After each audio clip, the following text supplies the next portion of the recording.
L'histoire commence par le fait que deux combattants se sont affrontés pour déterminer lequel des deux était le plus fort, et que de cette bataille, un seul survivra. Le combattant s'enfuit de la femme sans comprendre ce qui se passe. Pourquoi il se trouve dans cette situation, ni où se cacher de l'ennemi. Il est complètement désorienté. Le combattant était furieux et pensait que cette femme était comme un fantôme agaçant qui ne le lâcherait pas. Elle était très douée et il devait trouver une solution. La femme continue de poursuivre le combattant et saute derrière le dos de l'ennemi. Il est dans son intérêt de ne pas laisser son adversaire en vie, et l'ennemi répondra de tous ses méfaits. La dame abattit son épée et infligea de graves blessures à son adversaire. Ce dernier, pris au dépourvu, ne put se défendre et resta figé sur place. Cette femme ne regrette rien et son adversaire mérite d'être puni. Elle mènera toujours son plan à bien à 100%, et son ennemi est vraiment malchanceux. La dame a décidé que son adversaire devait répondre de tout et elle posera de nombreuses questions. Elle n'a pas oublié le passé, et il est nécessaire de clarifier toute la situation. La dame a demandé à son adversaire, lorsqu'il avait ruiné sa vie, s'il avait seulement pensé un seul instant qu'un tel jour arriverait et qu'elle se vengerait de tout, et elle ne mentait pas. La dame brandit son épée et déclara à son ennemi qu'aujourd'hui était son tour d'être la bourreau et que son adversaire n'était qu'une pauvre victime. Elle ne changerait certainement pas d'avis, et à ce moment-là, la dame frappa son adversaire de son épée, espérant que l'ennemi se souviendrait de la douleur. Elle croit en ses convictions et ne renoncera pas. La dame regarde l'homme droit dans les yeux et le scélérat est puni. Mais elle se calme et n'est plus nerveuse. Il faut apprendre de ses erreurs, et l'ennemi se souvient de la leçon. Le combattant est grièvement blessé et ne peut plus se battre. Il ne s'attendait pas à ce que la femme soit si forte et ne laisse aucune chance à l'ennemi. Le type est complètement désemparé. Comment s'est-il retrouvé dans le monde du jeu, à cet instant précis? Comment expliquer tous ces événements? Il a une multitude de questions à poser à l'ennemi. Heaven Out of the World est un jeu Wuxia offrant une grande liberté d'action où le joueur peut faire presque tout. Et ce jeu unique est très apprécié. Ce jeu donne l'impression aux joueurs d'être devenus des héros de ce monde de combat. Et ils ont le sentiment d'y vivre, l'intrigue du jeu captive d'ailleurs tous les joueurs. La première fois, le joueur a terminé le jeu, accompli toutes les tâches et réussi dans l'univers du jeu. Il souhaitait donc recommencer le jeu une seconde fois au plus vite. Lors de sa deuxième partie, le joueur a parfaitement débuté en tant que méchant de la capitale et a rapidement terminé le jeu en tant que pro pour la deuxième fois. Mais pourquoi ce type est-il soudainement devenu un personnage jouable, et précisément au moment où Yin Tingsui est devenue la sainte vierge de la secte et a commencé à se venger? Yin Tingsui était autrefois la fille du prince Xiang, mais celui-ci était déjà accusé d'avoir des liens avec une secte démoniaque, ce qui ternit la réputation de Yin Tingsui. Le prince Xiang fut déchu de son titre, confisqué et exilé, perdant immédiatement son statut. Cet événement changea tous les aspects du jeu.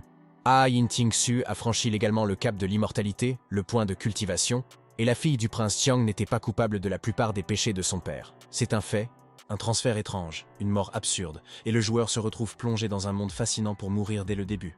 C'est vraiment dommage. Le joueur souhaite changer son destin dans le monde du jeu, mais il ne peut pas mourir au début et n'a encore rien accompli ni exploré d'univers intéressant. Le joueur sentit le sang s'échapper de son corps, et Yin Tingsui n'est certainement pas du genre à plaindre son adversaire. Il devrait se montrer plus prudent dans ce monde. Au même moment, il ouvrit brusquement les yeux et réalisa qu'il était vivant. Il ne pouvait se permettre de se faire surprendre par Yin Tingsui, sinon il y perdrait la vie. Le joueur a vérifié qu'il n'était pas blessé et que Yin Tingsui ne lui avait pas fait de mal, qui pourrait lui expliquer ce qui se passait. Le joueur ne comprenait plus rien. Le joueur ne comprendra pas l'absurdité de la situation.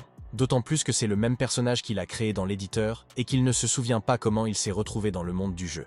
Et au même instant, le joueur se retrouve plongé dans une réalité différente. Aujourd'hui, plus rien ne le surprend, et il semble que les joueurs du monde du jeu possèdent de nombreuses caractéristiques communes. Le joueur regarda autour de lui, se demandant s'il s'agissait réellement d'un système, et découvrit les frappes précises, l'art de transformer instantanément l'énergie d'autrui en la sienne. Le joueur a remarqué des informations sur l'univers du jeu dans le système, et souhaite tester son hypothèse au plus vite afin de découvrir comment devenir plus fort et plus puissant. Le joueur a découvert que pour obtenir un maximum d'avantages dès le départ, il devait se comporter comme un traître, accepter des pots de vin, enfreindre la loi et instaurer l'anarchie. Et à cause de cette impératrice douairière, le joueur a reçu un poison rare. Le niveau de difficulté est maximal et dans 3 ans, le joueur mourra. Au début, le joueur a reçu une technique de combat, la méthode d'écrasement du serpent, et il s'est assuré que tout était en place et que personne ne puisse lui ravir ce savoir. Le joueur s'est rendu compte que seulement 10 heures semblaient s'être écoulées, alors que dans le jeu, 1 mois s'était écoulé, et que le système avait répondu à de nombreuses questions du joueur. Mais à ce moment-là, le joueur s'est figé sur place, et, en 1 mois, des événements importants ont changé dans le jeu. Nous devons vérifier les informations, et qu'en est-il de Yin Tingsui? À ce moment-là, un assistant entra dans la pièce et dit à Monsieur Cheng qu'il était temps de fouiller la propriété. Ils attendirent les instructions de Monsieur Yi et étaient prêts à faire de leur mieux. Monsieur Cheng sourit et l'assistant a tout à fait raison. Nous devons fouiller la maison de l'empereur au plus vite et rassembler tous les indices concernant l'affaire Yin Tingsue. Au bout d'un moment, Monsieur Cheng et ses assistants sont venus au manoir. Ils croient au potentiel de Monsieur Cheng et sont convaincus qu'il ne décevra pas ses amis. On a dit à Monsieur Cheng qu'il s'agissait d'un palais princier, que de nombreux cultivateurs personnels avaient été enfermés dans les cachots et que tous les combattants étaient déjà immobilisés. Chang réalisa à nouveau au début de la sauvegarde et, conformément à l'ancien scénario et au protocole, le joueur Cheng devait briser le pont d'immortalité de Yin Tingsue. Le domaine du manoir est jonché de cadavres, et Monsieur Cheng, dans le jeu, a traversé de nombreuses épreuves et se voit contraint de diriger ses collègues. Tel est son objectif. Mais après avoir confisqué les biens, l'un des géants de la secte démoniaque de la Voie de la Lumière et des Ténèbres était déjà arrivé dans la capitale et avait sauvé Yin Tingsue. Monsieur Cheng décida qu'il ne pouvait pas refaire les mêmes erreurs et qu'il devait élaborer un nouveau plan. Sinon, il ne réussirait pas dans la partie. Yin Tingsue, la fille de l'épouse principale du prince Xiang, et sa mère sont décédées il y a 3 ans. Avant de mourir, elle a demandé à sa fille de devenir une bonne personne. Monsieur Cheng a eu une idée, s'est connecté et a vérifié toutes les informations pour s'assurer qu'il ne se trompait pas. Il était confiant de pouvoir mener à bien la tâche. Yin Tingsue est assise dans sa chambre, les yeux fermés. Ils vivent dans un monde cruel, et le père de Xiang a commis de nombreux péchés qu'elle désapprouve. Yin Tingsue ouvrit brusquement les yeux et revit le même cauchemar. Tous les gardes en robes sombres avaient brutalement détruit son pont d'immortalité. C'était l'horreur incarnée. Yin Tingsue, assise et triste, elle pense aux nombreuses lois du monde qu'elle ne peut ni réécrire ni changer, et au père Xiang qui a répondu à beaucoup de ses questions. Selon les lois du Grand Yu, tous les enfants dont les familles ont été confisquées voient le pont de l'immortalité détruit, coupant ainsi la voie de la cultivation. C'est un désastre. Yin Tingsue est sous le choc. Comment peut-elle vraiment échapper à ce destin? Elle ne veut plus jamais perdre le pont de l'immortalité, ni la voie de la cultivation. À ce moment précis, Monsieur Cheng ouvrit la porte brusquement et voulut discuter personnellement de tout avec Yin Tingsue. Il assura qu'il ne répéterait pas les erreurs du passé dans le jeu. Yin Tingsue regarde Monsieur Cheng, pensant qu'il ne la trouvera pas, mais il semble qu'elle ne puisse échapper à son destin et doivent se battre contre l'ennemi, et Monsieur Cheng est dangereux. Monsieur Cheng a dit à Yin Tingsue qu'ils s'étaient enfin rencontrés et qu'il avait longtemps voulu lui révéler les nuances importantes afin que Sœur Yin comprenne leur logique. Yin Tingsue, furieuse, demanda à Monsieur Cheng s'il était venu pour détruire le pont de l'immortalité et lui ordonna de lui faire un rapport immédiat sur tous les plans, car cela était primordial. Le système informa Maître Cheng des émotions négatives de Yin Tingsue, et elle révéla à l'ennemi que tout était exactement comme dans son rêve, et qu'elle ne pouvait échapper à son destin. Maître Cheng couvrit la bouche de Yin Tingsue et déclara « C'est moi ». La dame voulait déjà savoir comment l'étranger la connaissait, et exigea des réponses à toutes les questions. Maître Cheng sourit et dit à Yin Tingsue qu'il savait bien sûr tout sur sa sœur, et qu'il était prêt à répondre à ses questions sans mentir. Maître Cheng a dit que le prince de Jiang avait conspiré avec la secte de la lumière et des ténèbres. Sa fille, Yin Tingsue, était née dans sa maison et le prince en était ravi. Son précédent patriarche l'avait nommée Sainte Vierge de pureté et, une fois mariée, Yin Tingsue devait rejoindre une secte spéciale. Yin Tingsue demanda à Maître Cheng comment il connaissait les informations concernant son enfance et la secte de l'ombre et de la lumière. Il semblerait que le guerrier suivait sa famille. Maître Cheng a dit à Yin Tingsue que cela n'avait pas d'importance et que le plus important était de savoir ce qu'il devait faire d'elle. Il n'avait pas encore pris de décision et évaluait son comportement et son caractère. Yin Tingsue pensait que Maître Cheng avait détruit tous ses canaux, exterminé toute sa lignée, et qu'il était un tueur cruel et impitoyable qui ne pardonnerait jamais aux reptiles. Mais Maître Cheng a dit à Yin Tingsue qu'elle n'était plus qu'un jouet entre ses mains et qu'elle n'avait aucun droit de choisir, sinon le combattant la punirait pour son insolence. Le système signala que les émotions négatives de Yin Tingsue s'intensifiaient, et elle déclara à Maître Cheng que même morte, elle ne laisserait pas la bête décider de son destin. Mais Maître Cheng a commencé à étrangler Yin Tingsue en disant qu'elle n'avait pas le choix, qu'on ne pouvait pas insulter quelqu'un qui pouvait lui ôter la vie et que c'était extrêmement dangereux. Maître Cheng a rejeté Yin Tingsue et doit changer la fin de ce jeu car la dernière fois, il a échoué à toutes les tâches avec Yin Tingsue. Maître Cheng dit à Yin Tingsue que sans lui, elle aurait déjà été enlevée par la secte de la lumière et des ténèbres, qui aurait de fait d'elle leur sainte vierge, et Tingsue serait venue au monde. Yin Tingsue avait dit à Maître Cheng de ne pas l'approcher, qu'il était un scélérat et qu'il regretterait ses actes ignobles à l'avenir. Son peuple punirait l'ennemi. Maître Cheng demande à Yin Tingsue de réfléchir à la possibilité de devenir une sainte démone, de tuer des innocents et de mentir à ses amis sur les objectifs de la secte.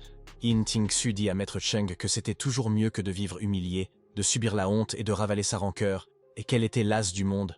Maître Cheng a demandé à Yin Tingshui si c'était l'image qu'elle souhaitait donner à la défunte épouse du prince Xiang, et si elle ne pouvait pas décevoir sa mère.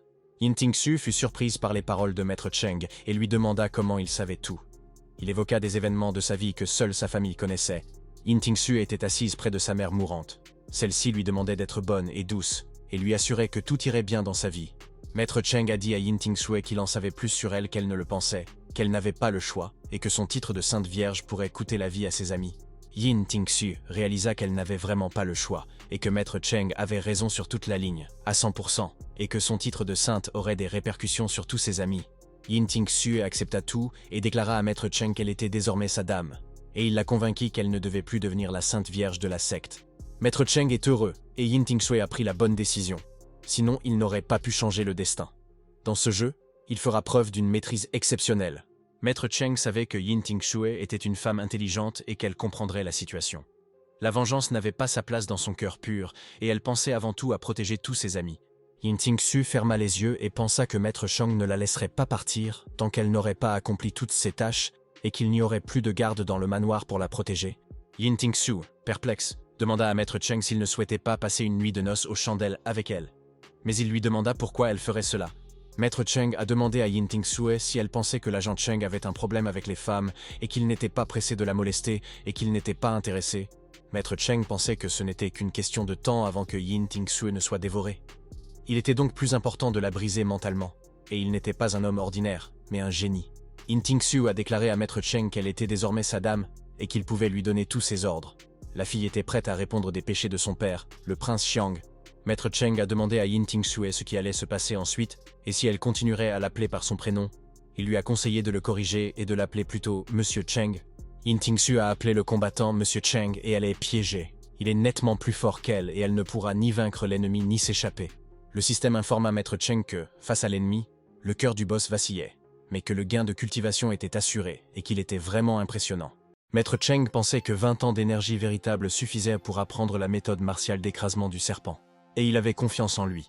Après avoir étudié la question, Maître Cheng réalisa qu'il ne pourrait pas reconstituer son énergie rapidement, et c'était là le principal problème. Il réfléchissait donc à la solution.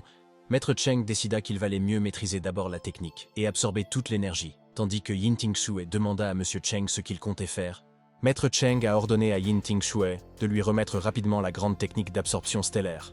Il lui a assuré qu'en coopérant, elle ne courrait aucun danger et qu'il le garantirait. Yin Tingshui a dit à Maître Cheng qu'elle avait appris la technique et que le patron demandait à Sir Yin de tout raconter à Maître Cheng concernant la technique d'absorption d'énergie. Yin Tingshui parle de la rotation des étoiles et du déplacement des mondes, dont le ciel et la terre sont transparents et vides. C'est là l'essence de la technologie, et nous devons nous en souvenir. Yin Tingshui dit à Maître Cheng que la lumière et les ténèbres séparent 2 mondes et 2 écoles, 3 facettes, et que le maître connaîtra la vérité en apprenant le secret du monde. Maître Cheng a confirmé son intégration au système et a commencé à apprendre la technique des étoiles. Il croit en son potentiel et en son talent, et il n'y a pas de temps à perdre dans le monde du jeu. Le système informa Maître Cheng que la vitesse d'apprentissage de la technique était déjà de 100% et que l'hôte apprendrait toutes les informations relatives à la technique grâce à sa partie. Au cours de la première année, Maître Cheng commença à comprendre la méthode d'absorption des étoiles et il était nécessaire de ne pas perdre sa concentration. Mais l'essence échappait à son maître. Au cours de la 3e année, Maître Cheng révéla pour la première fois l'essence de la technique. Mais en raison de sa version incomplète, l'énergie fut bloquée et aucune avancée significative ne fut réalisée. Au cours de sa 5e année, Maître Cheng se plongea dans les écritures anciennes et, après avoir partiellement complété les parties manquantes, il apprit à absorber l'énergie. Au cours de sa 10e année, la méthode d'absorption des étoiles de Boss Cheng a atteint son stade initial. Mais la technique est encore incomplète et il faudra du temps pour la finaliser. Le système a transmis les informations et la version incomplète de la méthode d'absorption des grandes étoiles au niveau débutant de Maître Cheng, et il savait tout. Maître Cheng pensait que le niveau technologique était peut-être encore insuffisant, mais jusqu'à présent, tout était satisfaisant et adapté à la réalisation des objectifs, et il croyait en son potentiel. Maître Cheng a commencé à appliquer la technique et à insuffler de l'énergie véritable. Il garantit qu'il protégera Sir Yin Tingshui et que personne ne pourra lui faire de mal. Maître Cheng continue d'apprendre la technique d'écrasement du serpent et, après avoir appris une technique spéciale, il détruira n'importe quel ennemi et deviendra plus fort que tous les autres. Après 3 ans, Maître Cheng a compris comment couper précisément au point faible du serpent, et la technique est devenue accessible aux débutants. Le maître a rapidement progressé. Maître Cheng a perfectionné sa technique en 6 ans et continue de s'entraîner avec acharnement. Il est donc dans son intérêt de la maîtriser au plus tôt. 10 ans plus tard, Maître Cheng avait compris l'essence de la frappe écrasante du serpent, et il maîtrisait parfaitement la technique. Le système avait une confiance absolue en ce maître. Maître Cheng, ravi, dit à Yin Tingsue que tout était prêt, qu'il n'avait jamais douté de lui et qu'il devait toujours viser son objectif pour réussir. Maître Cheng lança un mouchoir à Yin Tingsue et lui demanda de le mettre. Son ami la conduirait dehors et elle n'avait rien à craindre car il était plus fort que leurs ennemis. Yin Tingsue est choqué et demande à Maître Cheng Baihu ce qu'il manigance. Il lui fait parfois peur et son caractère est différent de celui des autres personnes auxquelles elle est habituée. Maître Cheng Baihu et Yin Tingsue commencèrent à quitter le manoir. Il ne laisserait pas les ennemis lui faire du mal. Il était responsable de sa sœur et il avait retenu la leçon. Maître Cheng Baihu aperçut des gens rassemblés devant le manoir, attendant Yin Tingsue. Il pensait que personne ne protégerait la fille du prince Xiang, mais il se trompait. Maître Cheng Baihu a dit aux gens qu'il emmènerait la servante au bureau pour un interrogatoire et que ses collègues pouvaient continuer à confisquer ses biens. Il l'a autorisé. L'une des personnes présentes sourit et demanda à Maître Cheng Baihu pourquoi son frère avait traité cette dame de servante, pensant que tout le monde était aveugle et que c'était absurde. Le combattant a dit à ses amis de ne pas laisser ce minable de Cheng Baihu tout leur voler, car eux aussi veulent goûter à la belle dame, et mon frère esquive la question. Maître Cheng Baihu continue de suivre Yin Tingsue sans qu'on puisse leur donner de raison, et Yin a déjà eu vent de Cheng Baihu par le bureau de l'Ouest. Yin Tingsue a déclaré que Cheng Baihu était connu pour sa corruption, ses compétences douteuses et son hypocrisie totale, et que personne ne croyait en frère Baihu. Maître Cheng Baihu a dit que Yin Tingsue était manifestement issu d'une famille impériale, et qu'il avait réussi à caser 4 expressions idiomatiques dans une seule phrase, ce qui est amusant. Mais soudain, quelqu'un a ordonné à Cheng Baihu d'interroger arbitrairement et sans ménagement cette criminelle effrontée, et il a dû dénoncer la femme à ses collègues. Un des combattants demande à Cheng Baihu de lui livrer le criminel et de partir, afin que Cheng n'ait pas de problème, et que lui et ses collègues ne le punissent pas pour tout. Yin Tingsue pointa du doigt les combattants et dit à Maître Cheng Baihu: « Le karma l'a rattrapé. Il pensait passer inaperçu, mais il s'est lourdement trompé. » Cheng Baihu a déclaré que, selon la charte, la chancellerie occidentale a le droit de l'interroger en dehors de la chancellerie orientale, et Baihu est curieux de connaître les règles exactes. Les combattants se tiennent devant Cheng Baihu, conscients de sa valeur. Chacun conseille de ne pas gâcher cette relation, sous peine de représailles extrêmes. Cheng Baihu a confié à un collègue qu'il était redoutable, mais qu'il ne s'attendait pas à ce qu'un membre de cette secte démoniaque parvienne à intégrer les rangs de la garde impériale. Et en plus, il est vraiment impressionnant. L'un des soldats, surpris, demanda au maître Cheng Baihu comment il savait tout cela. Car personne dans l'escouade ne savait qu'il appartenait à une secte démoniaque. Maître Cheng Baihu a déclaré qu'il ne souhaitait pas les dénoncer. Mais ils sont venus le voir avec une telle impudence qu'il ne pouvait refuser et punirait tous les combattants pour leurs actes. À cet instant, tous les combattants se jetèrent sur Maître Cheng Baihu, qui représente une menace pour la secte démoniaque et possède de nombreuses informations. Les combattants avaient infligé de nombreux coups graves à Maître Cheng Baihu, qui refusait de partir. Ils pensaient en vain pouvoir punir tous ses adversaires, mais ils ne l'épargneraient pas. Mais toute la zone est enveloppée de fumée et les combattants ne parviennent pas à localiser l'ennemi. Où est passé Maître Cheng Baihu? Quoi qu'il en soit, ils le retrouveront et le tueront. Le chef d'escouade a ordonné à Maître Cheng Baihu de cesser de se cacher et d'aller les combattre, faute de quoi il serait sévèrement torturé. Il ne plaisantait pas avec ce scélérat. Au même moment, Maître Cheng Baihu apparut près du combattant, et, avec des ruses pitoyables, déclara qu'il était trop tôt pour attaquer et que l'ennemi avait manifestement commis une erreur. Le chef d'escouade voulait frapper Maître Cheng Baihu, mais il n'en eut pas le temps. L'ennemi avait déjà disparu, et le combattant ne comprenait pas comment il avait pu laisser l'adversaire de Cheng s'approcher autant. Maître Cheng Baihu lança des coups puissants et terrassa de nombreux membres de l'escouade. En vain, les faibles combattants tentèrent de vaincre le chef, car il était plus fort que lui. Le chef d'escouade est complètement abasourdi. Comment se fait-il que Maître Cheng Baihu soit si rapide sans que personne ne s'en aperçoive? Ses réflexes sont tout simplement exceptionnels. Maître Cheng Baihu avait ôté la vie à de nombreux combattants, et le chef d'escouade savait pertinemment qu'il était inutile de le mettre mal à l'aise. Il n'épargnerait aucun d'entre eux. Le chef d'escouade resta figé, ne s'attendant pas à ce que Maître Cheng Baihu connaisse la technique spéciale d'écrasement de serpent et que le combattant ait du talent et du potentiel. Maître Cheng Baihu utilisa immédiatement la technique d'écrasement du serpent et le chef d'escouade vit comment l'officier Ming Qianhu maniait le coup de poing. Maître Cheng Baihu est heureux.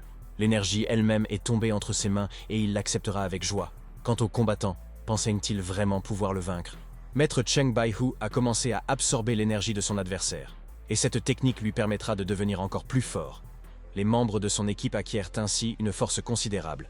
Yin Tingzhu comprit avec horreur que Cheng Baihu était un monstre et que le faible dont parlaient les rumeurs était un faux maître aux techniques falsifiées. Sa sœur avait tout découvert. Maître Cheng Baihu avait absorbé toute l'énergie de son adversaire. Et le chef d'escouade lui-même ne lui avait laissé aucun répit, cherchant à le saisir de toutes parts. Mais à présent, il avait puni le reptile. Maître Cheng Baihu a dit à Yin Tingzhu qu'elle était très en colère contre lui ces derniers temps, et qu'il n'avait rien oublié, se souvenant que Sir Yin ne leur faisait pas confiance.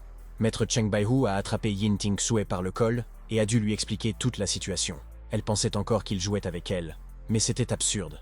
Maître Cheng Baihu attira Yin Tingzhu dans ses bras et lui ordonna de se souvenir qu'elle était son jouet et que le maître pouvait faire tout ce qu'il voulait. Yin Tingzhu est choqué par Maître Cheng Baihu et ignore qu'il est un tyran cruel, dépourvu de toute bonté.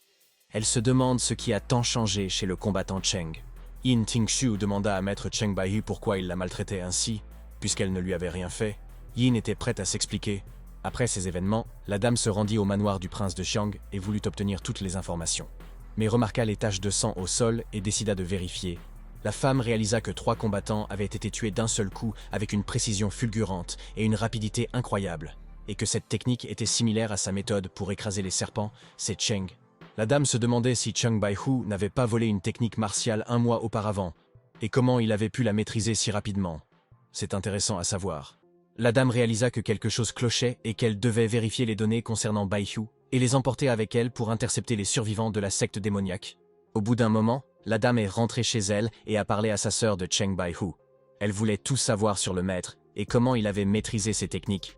La sœur dit à la dame qu'elle se souvenait de maître Cheng Baihu et lui demanda pourquoi elle l'avait mentionné. Il semble que la dame ait découvert un détail important dans l'affaire du maître.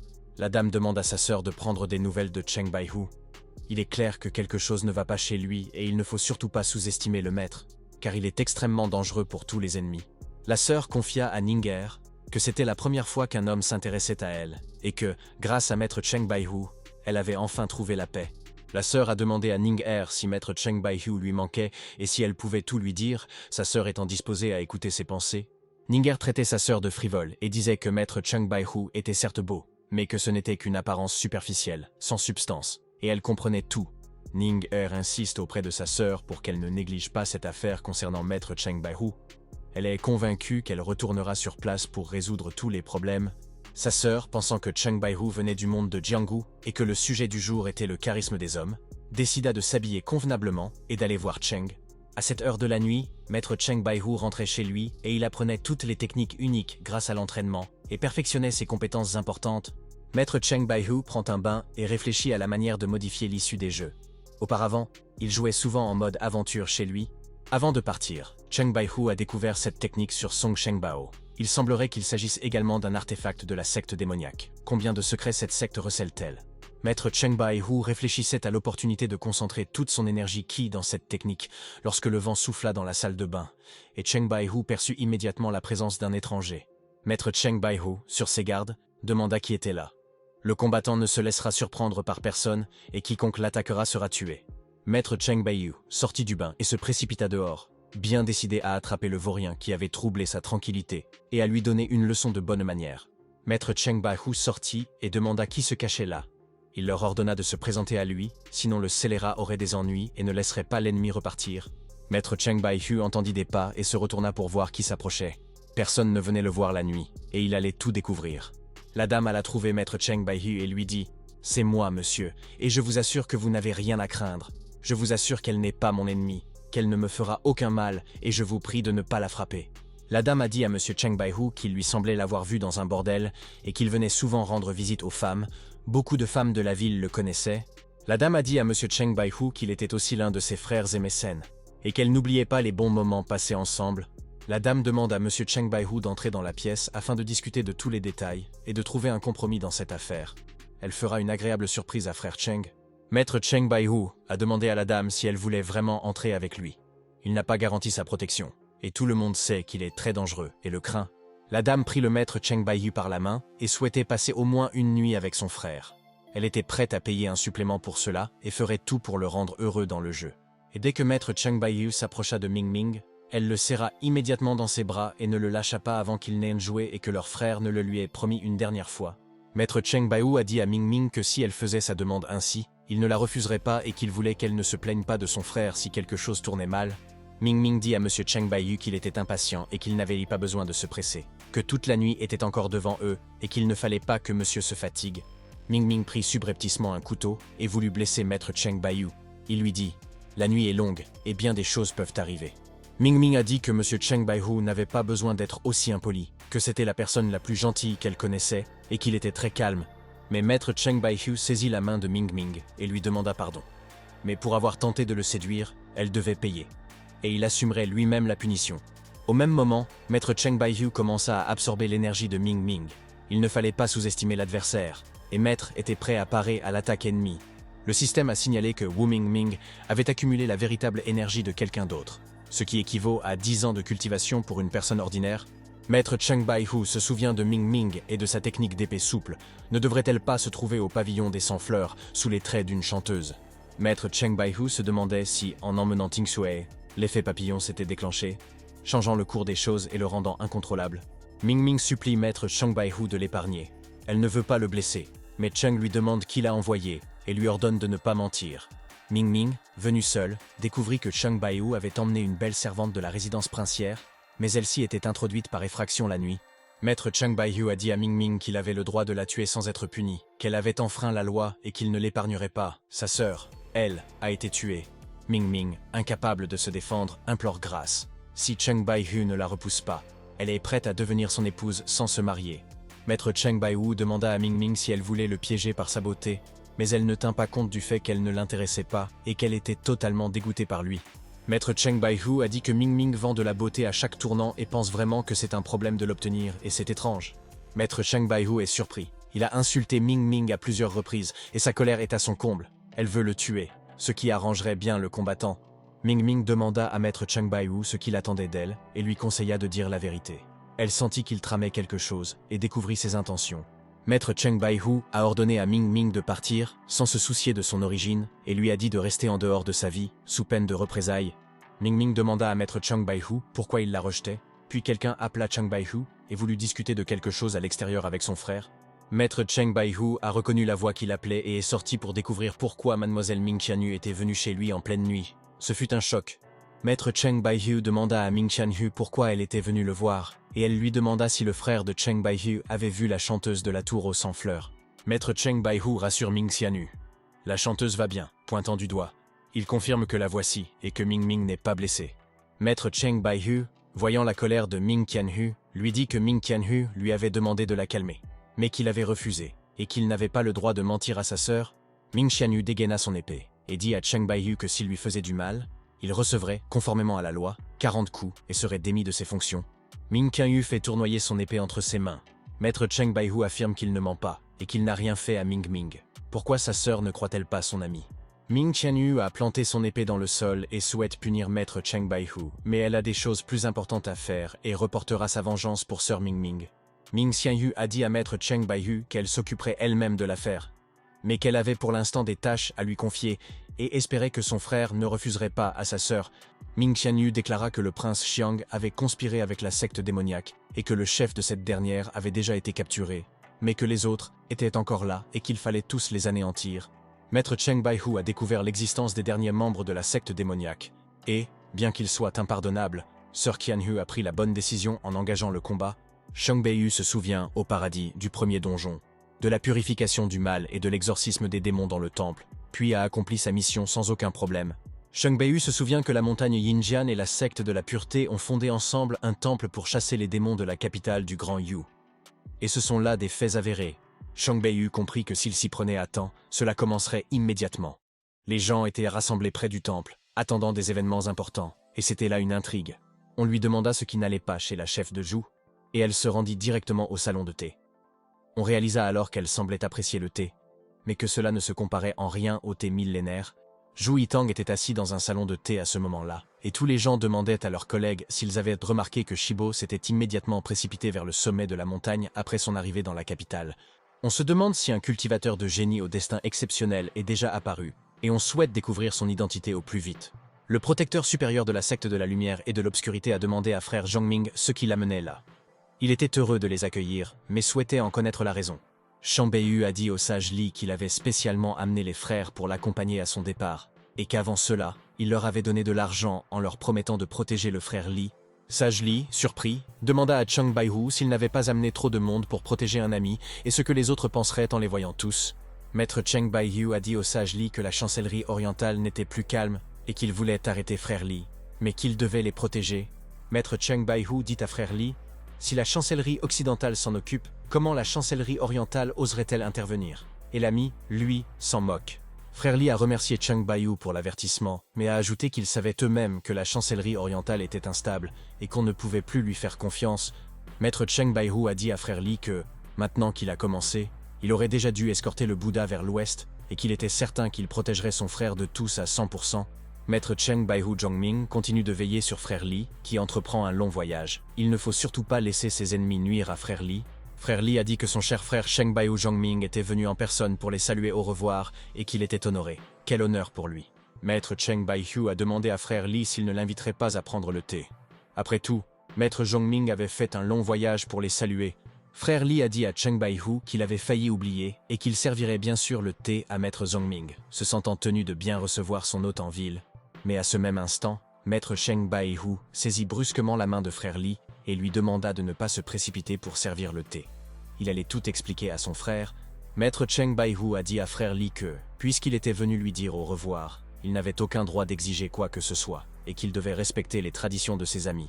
Maître Chang Baihu prit la théière, et il serait juste que ce soit lui qui serve le thé à frère Li. Il convient de respecter les aînés, et le maître se souvient de toutes les règles. Maître Chang Baihu tendit le thé à frère Li, et les autres ne comprenaient pas pourquoi Cheng avait saisi si brutalement le bras de frère Li, ni s'il y avait une arrière-pensée. Frère Li, nerveux, remercia Chang Baihu pour le thé. Il avait tellement hâte de prendre le thé avec le maître depuis longtemps et, par chance, Baihu était venu lui rendre visite. Frère Li but son thé et pensa que maître Chang Baihu avait tout à fait raison. Avec eux, il était en sécurité, et les ennemis n'oseraient pas attaquer leur groupe. À ce moment-là, le navire entra dans la ville, et le maître Chang Baihu réalisa que tout était sous contrôle, et qu'il allait modifier le cours des événements et influencer les décisions de ses amis. Le navire accosta et frère Li comprit que l'heure était venue. Il partirait explorer des contrées lointaines, découvrir un nouveau monde et y apprendre la vérité. Les gens ont commencé à débarquer du navire, et les passagers ont parcouru de nombreux kilomètres, désireux de découvrir les lieux populaires de la ville et d'en apprendre davantage sur ses traditions. Frère Li a remercié maître Chang Baihu Zhongming de l'avoir accompagné au départ, mais a indiqué que le navire était déjà arrivé et qu'il était temps pour lui de partir. Il lui a demandé de ne pas manquer son collègue. Maître Chang Baihu a souhaité à frère Li un bon voyage et une bonne santé, et a demandé à son ami de prier pour lui. Frère Li et ses hommes commencèrent à partir, et maître Chang Baihu, venu les saluer sans comprendre pourquoi, se comportait étrangement. Il le remarqua, mais au même moment où personne ne s'y attendait, frère Li s'est figé sur place et a cessé de marcher. Et ses amis ont demandé au sage Li ce qui se passait, et à ce moment-là, frère Li s'est effondré au sol et a commencé à cracher du sang. Il ne comprend pas comment cela a pu arriver, car frère Li était si prudent partout. Frère Li comprit la situation et annonça à ses collègues que le thé était empoisonné, que maître Chang Baihu l'avait trompé sans scrupule, et qu'il fallait donner une leçon à ce scélérat et se venger. Maître Chang Baihu a saisi frère Li par les cheveux. Li connaît tous ses péchés et n'a plus besoin de feindre. L'impudent Li devra répondre de ses actes. D'un coup sec de son épée, maître Chang Baihu ôta la vie à frère Li sans le moindre regret. Cette fois, il ne commettrait pas les mêmes erreurs que par le passé. Maître Chang Baihu demanda à la chancellerie occidentale pourquoi elle restait là, et leur dit de détruire le mal avec lui, assurant que les ennemis répondraient clairement de tous leurs péchés. Les proches de frère Li sont désemparés, et ne comprennent ni ce qui se passe, ni pourquoi leur collègue, le maître Chang Baihu, a ôté la vie à frère Li, ni quelle est sa faute. Min Qianyu demanda aux combattants pourquoi ils restèrent là et leur ordonna de poursuivre Chang Baihu, d'anéantir les derniers vestiges de la secte et d'exterminer le mal. Tel était leur objectif. Les combattants sont d'accord avec mademoiselle Min Qianyu et se sont lancés à sa poursuite. Le chef a entièrement raison et doit exterminer tous les membres de la secte au plus vite. Les combattants se battent aux côtés des membres de la secte et protègent Min Qianyu. Mais sans le chapitre Li, ils ne pourront élaborer de tactique ni de stratégie pour le combat. Et les ennemis seront piégés. Meng Qianyu poursuit le combat et punira chaque membre de la secte. Il n'a pas oublié leurs péchés et ne les laissera pas impunis. Maître Chang Baihu pensait que frère Li était un homme rusé et qu'ils avaient eu de la chance de le prendre par surprise. Il ne s'attendait pas à une attaque de ses amis et Li voulait partir. Maître Chang Baihu commença à absorber l'énergie de Li Shengling, et le système indiqua que Li Shengling avait 60 ans. Cheng absorba son énergie. Mais soudain, à ce moment précis, un membre de la secte Li Shengling surgit à Cheng Baihu. Déterminé à punir l'adversaire pour avoir ôté la vie à leur chef, Maître Cheng Baihu a repéré l'adversaire et ne permettra pas aux membres de la secte de le blesser. Il est déjà tenu de se protéger lui-même et Ming Xianyu contre les attaques de tous les ennemis. Le combattant abattit le sol sous les pieds de Maître Cheng avec fracas. Et Maître Baihu n'eut pas le temps d'esquiver, ni de se défendre contre le puissant coup, mais Maître Cheng Baihu parvint à se mettre rapidement à distance de sécurité et ne fut pas blessé par le puissant coup de son adversaire. Le combattant en tira les leçons. Maître Cheng Baihu a dit à son adversaire qu'il le gênait et lui a demandé pourquoi il l'avait attaqué. Il a ajouté qu'il n'avait pas le temps de se battre et qu'il avait d'autres projets. Le combattant est furieux des paroles du Maître Cheng Baihu, et il vengera la mort de leur chef, Li Shengling. Que ce scélérat de Baihu se garde bien de sous-estimer son adversaire. Alors que le combattant ne s'y attendait pas, Maître Cheng Baihu apparut à ses côtés. Son adversaire comprit alors qu'il était en difficulté et qu'il n'aurait pas le temps de se défendre contre l'attaque ennemie. Une explosion retentit et Maître Cheng Baihu parvint à surprendre son adversaire. Il était certain de punir l'ennemi qui avait perdu sa concentration. Maître Cheng Baihu saisit le visage de son adversaire et apprit du système que son nom était Wang Gu, qu'il avait 20 ans et qu'il n'échapperait pas à son destin. Maître Cheng Baihu a commencé à absorber l'énergie de son adversaire. Wang Gu est piégé et ne sait comment s'échapper. Le membre de la secte est voué à l'échec. Maître Cheng Baihu a dit aux combattants que tout était trop lent et qu'elle les enverrait rapidement dans l'autre monde, sinon leur mission échouerait. Et il le sait. Maître Cheng Baihu a pris une position de combat et affrontera lui-même ses ennemis. Il enseignera également de nombreuses techniques aux autres combattants, et il est impératif de ne pas tarder à attaquer son adversaire.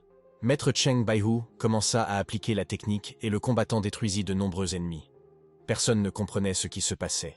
On aurait dit qu'ils étaient attaqués par un monstre. Maître Cheng Baihu continue d'appliquer sa technique et personne ne peut rivaliser avec sa force. Dans ce jeu, il deviendra plus fort que tous les autres. Et c'est là l'objectif.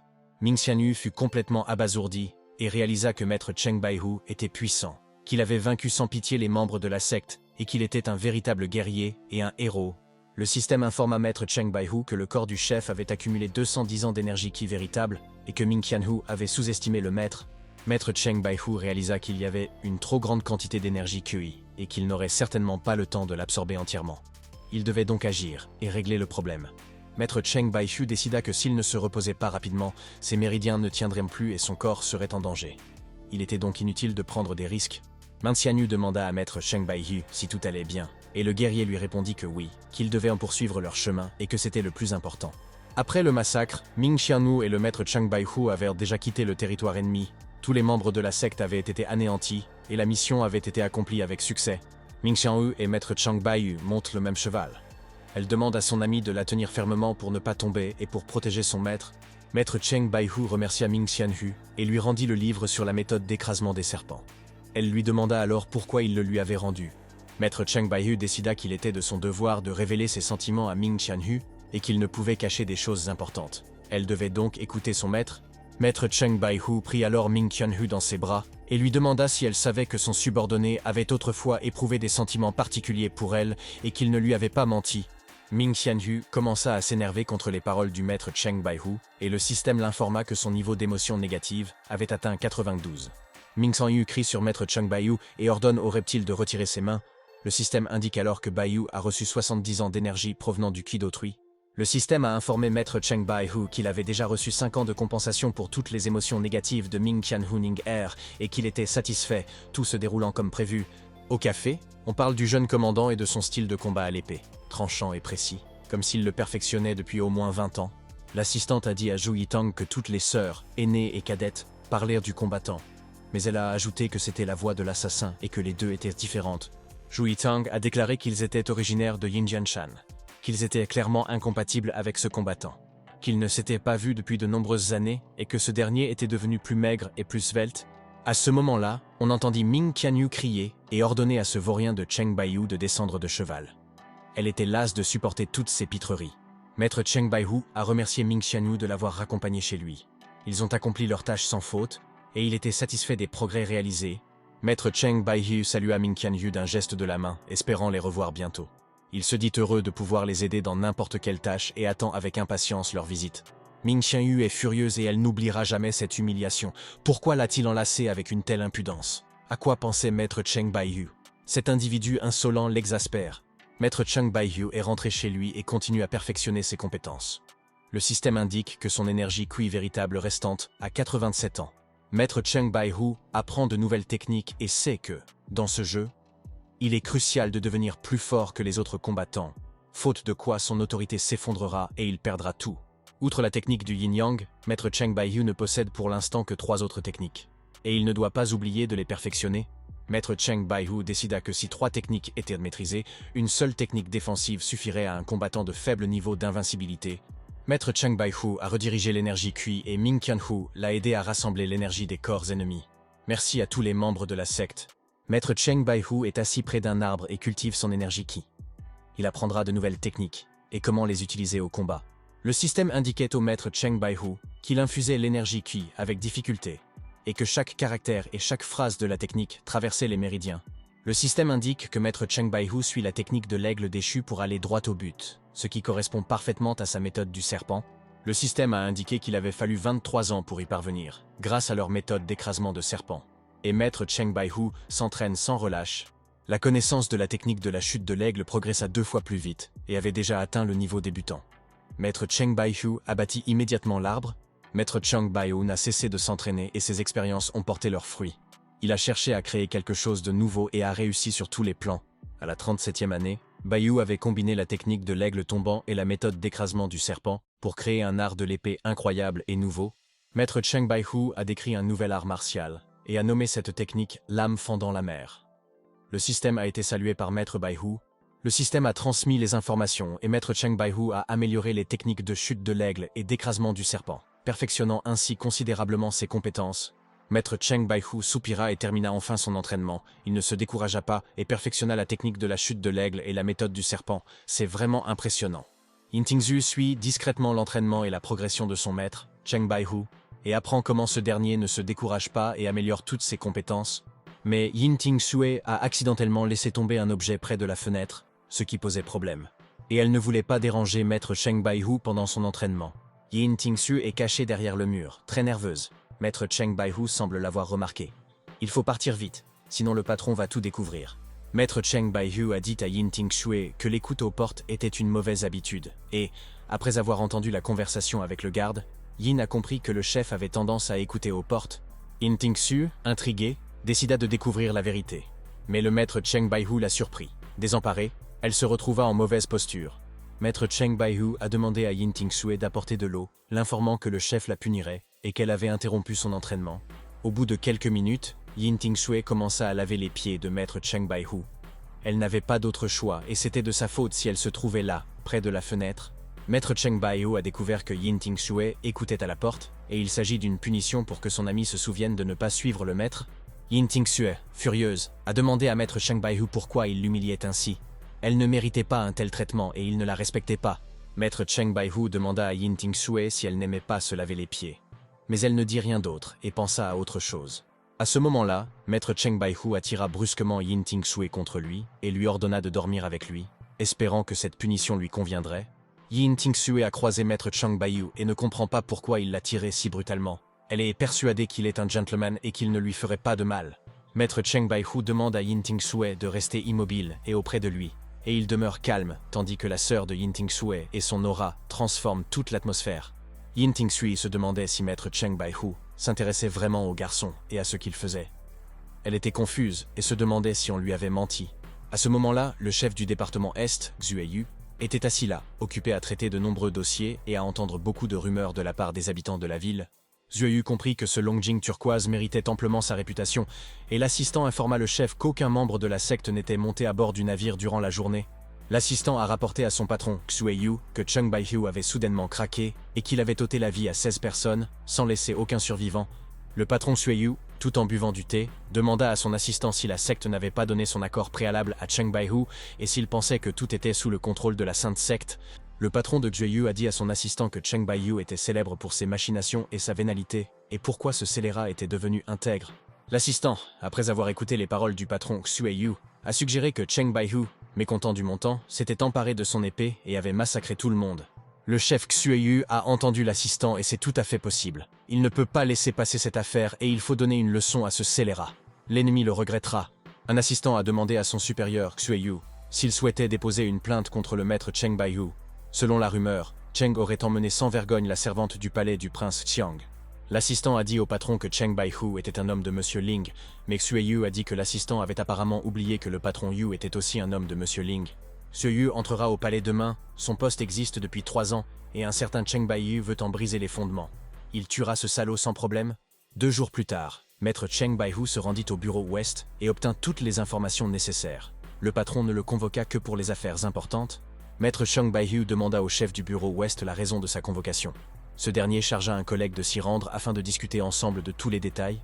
Maître Cheng Baihu entra dans le bâtiment et constata que le patron Wu Qingsheng semblait très nerveux et en difficulté. Son ami devait absolument rassembler toutes les informations. Le patron Wu Qingsheng a demandé au maître Cheng Baihu s'il savait ce que son collègue avait fait récemment. Et il était curieux de connaître son avis. Maître Cheng Baihu demande à son supérieur, Wu Qingsheng, de se souvenir des informations et de ce dont il est coupable, car il souhaite découvrir au plus vite la cause des problèmes. Le patron Wu Qingsheng a jeté les documents en direction de Cheng Baihu et lui a demandé de les examiner d'abord, puis d'en tirer des conclusions. Il connaîtrait alors les données. Le chef Wu Qingsheng a informé le maître Cheng Baihu que le département Est avait déposé un rapport à son sujet et qu'il avait intercepté ce mémo lors de la cérémonie, mais le patron Wu Qingsheng ne peut l'arrêter qu'une seule fois. Et de par son statut, le patron Xue Yu est un eunuque personnel habilité à signer, tandis que lui n'est qu'un simple fonctionnaire. Le chef Wu Qingsheng a déclaré que ce n'était pas une mince affaire, que chacun servait l'empereur et que la moindre erreur pouvait être un désastre pour tous et porter atteinte à la réputation de leur fonction. Maître Cheng Baihu demanda à Wu Qingsheng ce qu'il devait faire, et son adjoint Xue Yu fit ramener la servante du palais du prince Xiang. Tous les combattants pointèrent leurs épées sur Maître Cheng Baihu et son adjoint Xue Yu menaça le vaurien de mort, faute de quoi il l'enverrait rapidement au tombeau. Maître Cheng Baihu remercia le patron Qingsheng pour son avertissement. Le patron se félicita de la sagesse de Cheng, mais lui demanda de ne pas enfreindre les règles. Le chef Wu Qingsheng a dit à l'ami de Cheng Baihu que les affaires du bureau de l'Est ne sont pas décidées par le 100e commandant. Et Maître Cheng a immédiatement compris les paroles du chef. Le patron Wu Qingsheng boit du thé et, comme tous les problèmes sont résolus, il demande à ses collègues de revenir. Il a puni Maître Cheng Baihu, et celui-ci devra répondre de son blâme. Les employés du bureau de l'Est remercient chaleureusement le patron Wu Qingsheng pour tout ce qu'il a fait. Il a compris la situation et ils ne peuvent rien contester. Le patron a tout prouvé. Le chef Wu Qingsheng est nerveux et ne veut pas punir Maître Cheng, sachant que ce n'est pas de sa faute. Mais le chef Xue Yu est une vraie plaie pour leur département. Maître Cheng Baihu a dit à Li Baihu qu'il avait une affaire à régler. Li a alors demandé à son frère de quoi il s'agissait, et s'est dit prêt à tout écouter et à l'aider en tout cas. Maître Cheng Baihu a demandé à Baihu si le chef Xue Yu était au courant de la situation avec la secte de la Sainte Vierge, mais Li Baihu a demandé à son ami de lui expliquer tous les détails. Maître Cheng Baihu a déclaré qu'il n'avait pas tué de membres de la secte par appât du gain ou par égoïsme, mais pour le bien de leur bureau oriental, et c'est vrai. Maître Cheng Baihu a déclaré que la secte voulait débaucher l'un des princes et que le risque était colossal. Un seul faux pas et tout s'effondrerait. Cheng est au courant de tout. Li Baihu écoutait les paroles de son ami, et Maître Cheng Baihu lui demanda si son ami ne s'était pas demandé pourquoi ils insistaient autant. Mais Li n'y prêta pas attention. D'après les informations secrètes du Maître Cheng Baihu, la secte a déjà ourdi une vaste intrigue autour de cette affaire. Et ce complot est lié à l'apparition de la Sainte Vierge de la secte. Maître Cheng Baihu a déclaré que si la Sainte Vierge de la secte se présentait, leur chancellerie orientale, impliquée dans l'affaire du prince Xiang, serait prise au piège. Maître Cheng Baihu est certain que la chancellerie orientale ignore encore qu'elle est manipulée. Aussi, le combattant a-t-il anéanti les ennemis et déjoué le complot? Maître Cheng Baihu a attaqué les membres de la secte et a rompu tous les liens. Il était conscient des risques. Et Li Baihu avait entendu parler de la Sainte Vierge. Mais sans plus d'informations précises, Li Baihu a remercié Cheng Baihu pour l'avertissement. Et il ne savait pas comment remercier un ami. Il a sauvé la réputation du bureau, c'est un fait.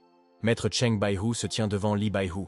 Il a entendu parler d'une technique secrète dans leur département, la méthode des os de cuivre, et il souhaite en savoir plus.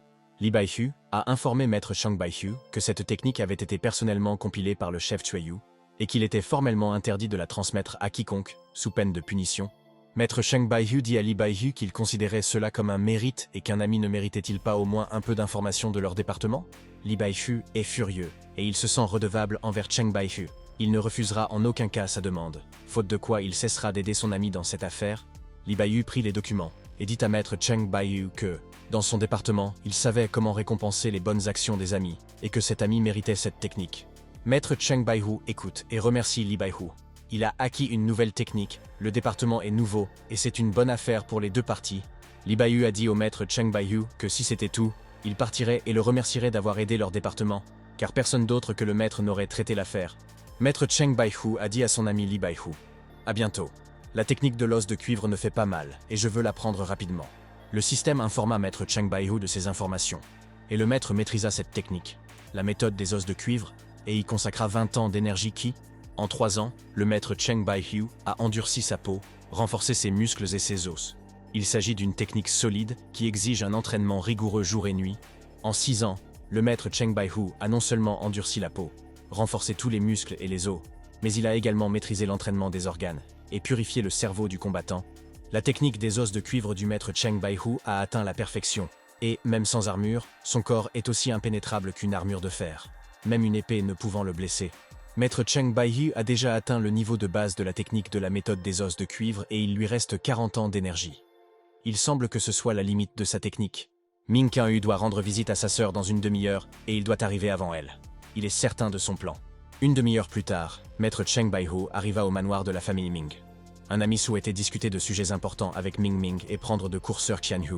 Maître Cheng Baihu a frappé à la porte et a voulu savoir si Ming Ming allait bien. Il a promis de changer le destin de tous les amis cette fois-ci. Maître Cheng Baihu demanda à dame Ming Ming si elle était chez elle. Elle reconnut la personne derrière la porte à sa voix et demanda à Cheng Baihu ce qu'il voulait.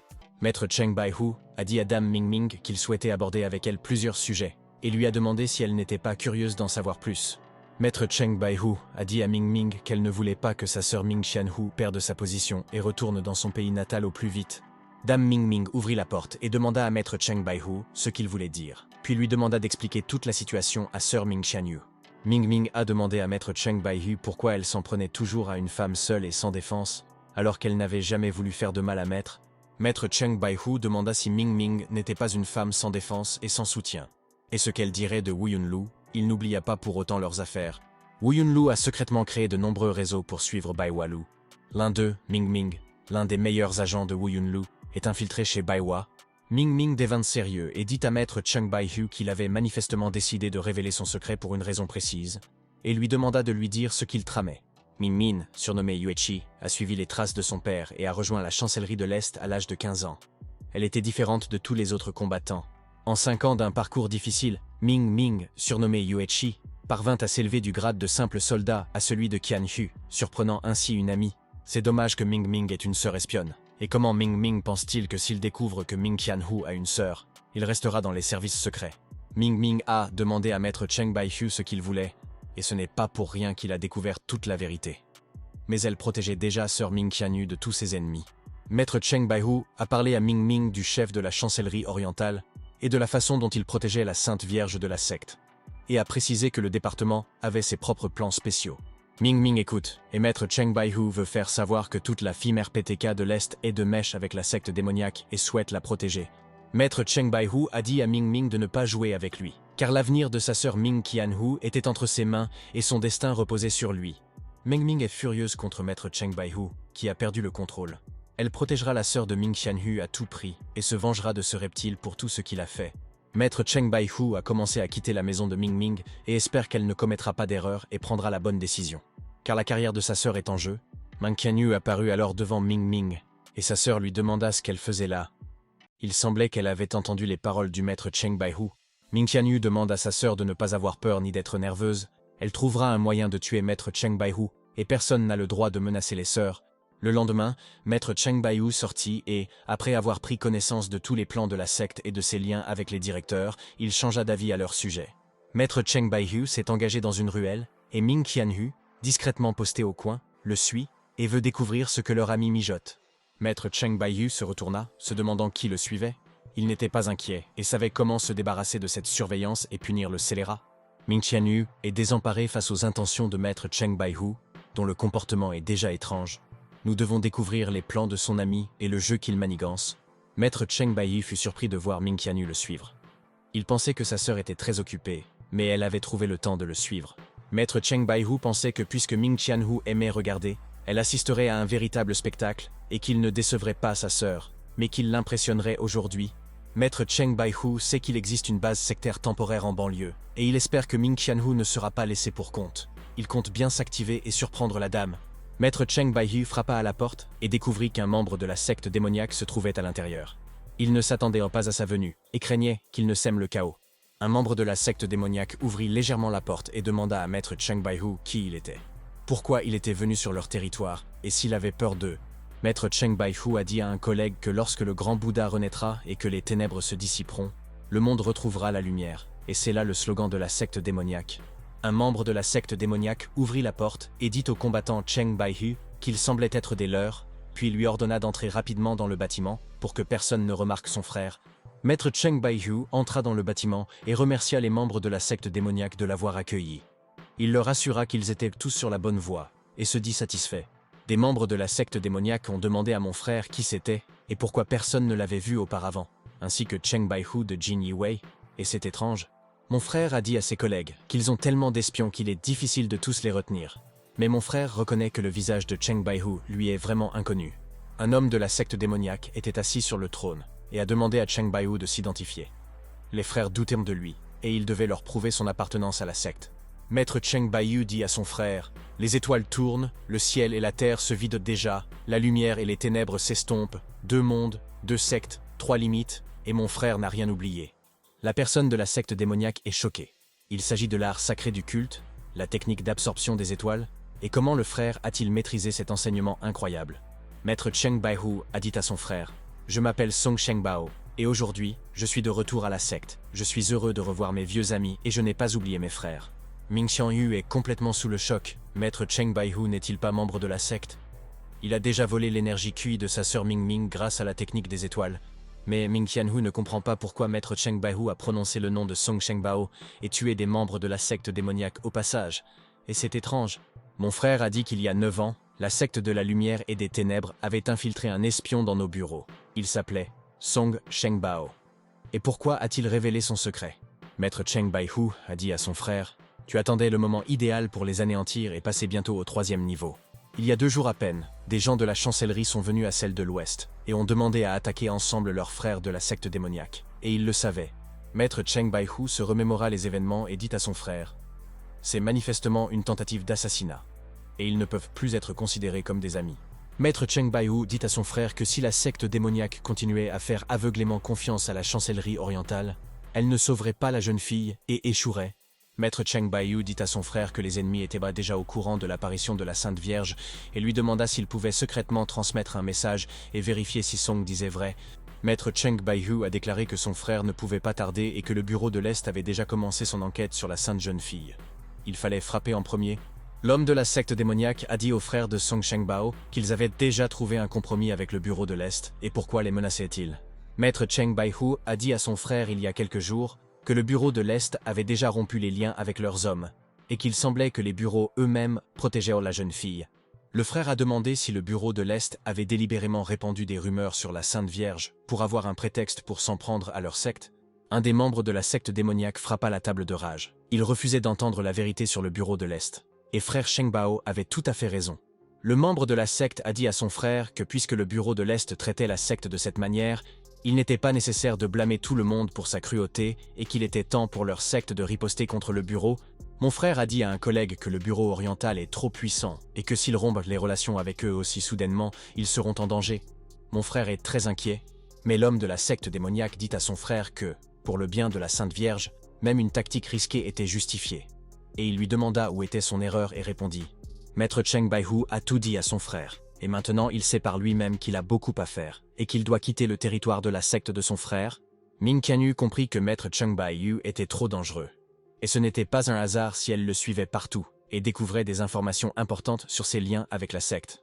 Ming Qianyu décida qu'elle devait découvrir à 100% qui était Cheng Baihu. Il cachait beaucoup de secrets, mais il ne pouvait pas se cacher de Sœur Qianyu. Mais à ce moment précis, Ming Qianyu tomba soudainement dans un piège de la secte démoniaque sans même regarder le sol. Et elle n'aurait pas dû perdre sa concentration. Un gaz a commencé à envahir la pièce, et Ming Qianyu est piégée. Elle doit quitter le territoire ennemi au plus vite, sinon ils la captureront et l'interrogeront. Ming Qianyu se couvrit la bouche et le nez de la main, réalisant la gravité de la situation. Comment avait-elle pu tomber si bêtement dans le piège de la secte démoniaque? Elle était déjà en danger. Ming Qianyu commence à perdre connaissance. Sa vision se trouble et elle ne doit pas paniquer. Elle doit élaborer un plan pour se sortir du piège de la secte. Au même moment, Les membres de la secte démoniaque entendirent un fracas et un tumulte à l'extérieur de la porte et comprirent qu'un étranger avait pénétré sur leur territoire et que cela représentait un danger. Maître Cheng Baihu entendit le tumulte et comprit que Ming Qianhu avait commis une erreur et pourquoi elle était venue le chercher. Après être entrée dans le repère ennemi, elle n'en était pas ressortie. Le chef de la secte démoniaque a également entendu les grondements à l'extérieur de la porte et pense que leurs ennemis du bureau de l'Est ne sont pas venus pour exterminer la secte démoniaque. Un homme de la secte démoniaque a dit à son frère que l'un des voleurs avait activé leur piège de sécurité et qu'il découvrirait quel scélérat voulait entrer dans la maison. Un homme appartenant à une secte démoniaque demande à ses amis d'aller rapidement vérifier les lieux et de découvrir qui suit activement la secte, sous peine d'être sévèrement puni. Des membres de la secte démoniaque ont ouvert la porte pour voir qui était venu chez eux et sont tombés dans leur piège. Ce n'est pas pour rien qu'il avait demandé à ce qu'on les installe. Les membres de la secte démoniaque ont aperçu une femme inconsciente étendue sur le sol et ont pensé qu'il y avait beaucoup d'ennemis, mais ils ont commis une erreur dans leurs calculs. La personne de la secte démoniaque a dit « Qui aurait cru que c'était un des officiers du bureau occidental ?» Et il semble qu'eux aussi cherchaient à leur secte. Un homme de la secte démoniaque se tient devant Ming Qianyu et dit à ses amis « L'officier du bureau occidental est une jolie femme et la secte a de la chance d'avoir un ennemi. » Maître Cheng Baihu se rendit dans une autre pièce avec le chef de la secte. Ils voulèrent découvrir qui avait osé pénétrer dans l'antre de la secte démoniaque. Maître Cheng Baihu a demandé à la dame si c'était elle qui avait découvert la cachette de la secte. Et le chef a demandé à Song Shengbao s'il connaissait cette dame et qui elle était. Maître Cheng Baihu a dit au chef de la secte démoniaque ennemie qu'un officier de Xichang la connaissait, mais pourquoi un officier se serait-il rendu seul chez l'ennemi? Ming Qianyu demanda à Maître Cheng Baihu s'il appartenait à la secte et que c'était un scélérat. Elle ajouta qu'il n'y avait aucune pitié pour lui et qu'il paierait pour tous ses péchés. Elle ordonna de tuer ce bâtard. Un homme de la secte démoniaque a pris un couteau et a ordonné à Ming Qianyu de se taire. Il veut tuer un témoin qui menace la secte et qui est considéré comme une ennemie de tous. Mais Maître Cheng Baihu a dit à un ami de ne pas tuer l'officier Ming Qianhu, car il a un autre plan et garantit que tous les frères seront ravis. Maître Cheng Baihu dit à son frère que si un officier était tué là-bas, le bureau de l'Ouest se mettrait certainement à sa recherche et qu'il valait mieux tuer Jianhu dans les montagnes reculées. L'homme de la secte démoniaque a déclaré « Frère Song Shengbao s'y connaît toujours beaucoup en matière de meurtre, et il est prudent et soucieux de protéger la secte démoniaque. » Le chef de la secte croit Song Shengbao et demande à Liu Shi et Madung d'éliminer leur ennemi de la ville, de le tuer, de cacher son corps et de protéger leur secte. Au bout d'un moment, les combattants de la secte démoniaque arrivèrent à la montagne, et l'officier Ming, malchanceuse, vint en vain surveiller la secte, car il n'épargnait pas l'ennemi. Les membres de la secte démoniaque ont ligoté les mains et les pieds de Ming Qianyu et l'ont jeté à terre. L'officier avait une apparence vraiment agréable et était magnifique. Les membres de la secte démoniaque demandent à l'officier Ming Qianhu de se blâmer pour tout, affirmant qu'elle a fait le mauvais choix et qu'elle voulait nuire à la secte démoniaque. L'homme de la secte démoniaque sortit une épée acérée et dit à l'officier Ming Qianhu que personne ne viendrait l'aider et qu'elle avait décidé de son destin en arrivant chez eux. Un combattant de la secte démoniaque brandit son épée et déclara à l'officier Qianyu qu'il la tuerait et qu'il ne fallait jamais douter de la justesse de la secte, car ils sont les meilleurs. Ming Qianyu la croyait déjà morte, mais quelqu'un a détourné son attention et elle a cru à un miracle. Il semble y avoir de l'espoir pour son salut, et elle est heureuse. Un combattant de la secte fut grièvement blessé et n'eut pas le temps de frapper l'officier Ming Qianhu avec son épée. Il resta figé sur place, sous le choc, sans comprendre ce qui se passait. Maître Cheng Baihu apparut derrière le combattant de la secte et lui demanda s'il voulait vraiment tuer l'officier Ming Qianyu. Il se trompait, et ce sont des faits. Un combattant de la secte démoniaque, allongé au sol, demanda à Song Shengbao ce qu'il faisait et pourquoi il protégeait l'ennemi après l'avoir livré et avoir voulu la tuer. Mais lorsque le combattant de la secte démoniaque ne s'attendait à rien, Maître Cheng Baihu frappa de nouveau l'ennemi de son épée et lui ordonna de se taire et de ne pas interrompre le maître. Le système informa Maître Cheng Bai que Liu Shi disposait de 20 ans d'énergie et Madung de 30 ans de vie normale, ce qui conviendrait à Cheng. Maître Cheng Baihu dit à Ming Qianhu qu'il y aurait un temps pour les créatures sauvages dans la nature, et elle demanda à l'ennemi ce qu'il tramait cette fois-ci. Maître Cheng Baihu s'approcha de Ming Qianyu. Il ne lui ferait aucun mal et ne l'aiderait peut-être pas. Mais il se souvenait de sa promesse de protéger sa sœur de tous ses ennemis. Maître Cheng Baihu a dit à Ming Qianhu que c'était un antidote à la poudre empoisonnée. Ses muscles se sont détendus et une amie a demandé à sa sœur de l'avaler. Ming Qianyu a avalé l'antidote et elle a une confiance absolue en Cheng Baihu. Il l'a vraiment sauvée au moment critique et elle ne l'oubliera jamais.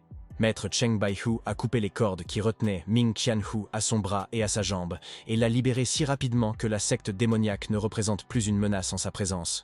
Ming Qianyu a déclaré que sa faiblesse avait disparu et que Maître Baihu ne l'avait pas trompé en lui donnant un véritable antidote.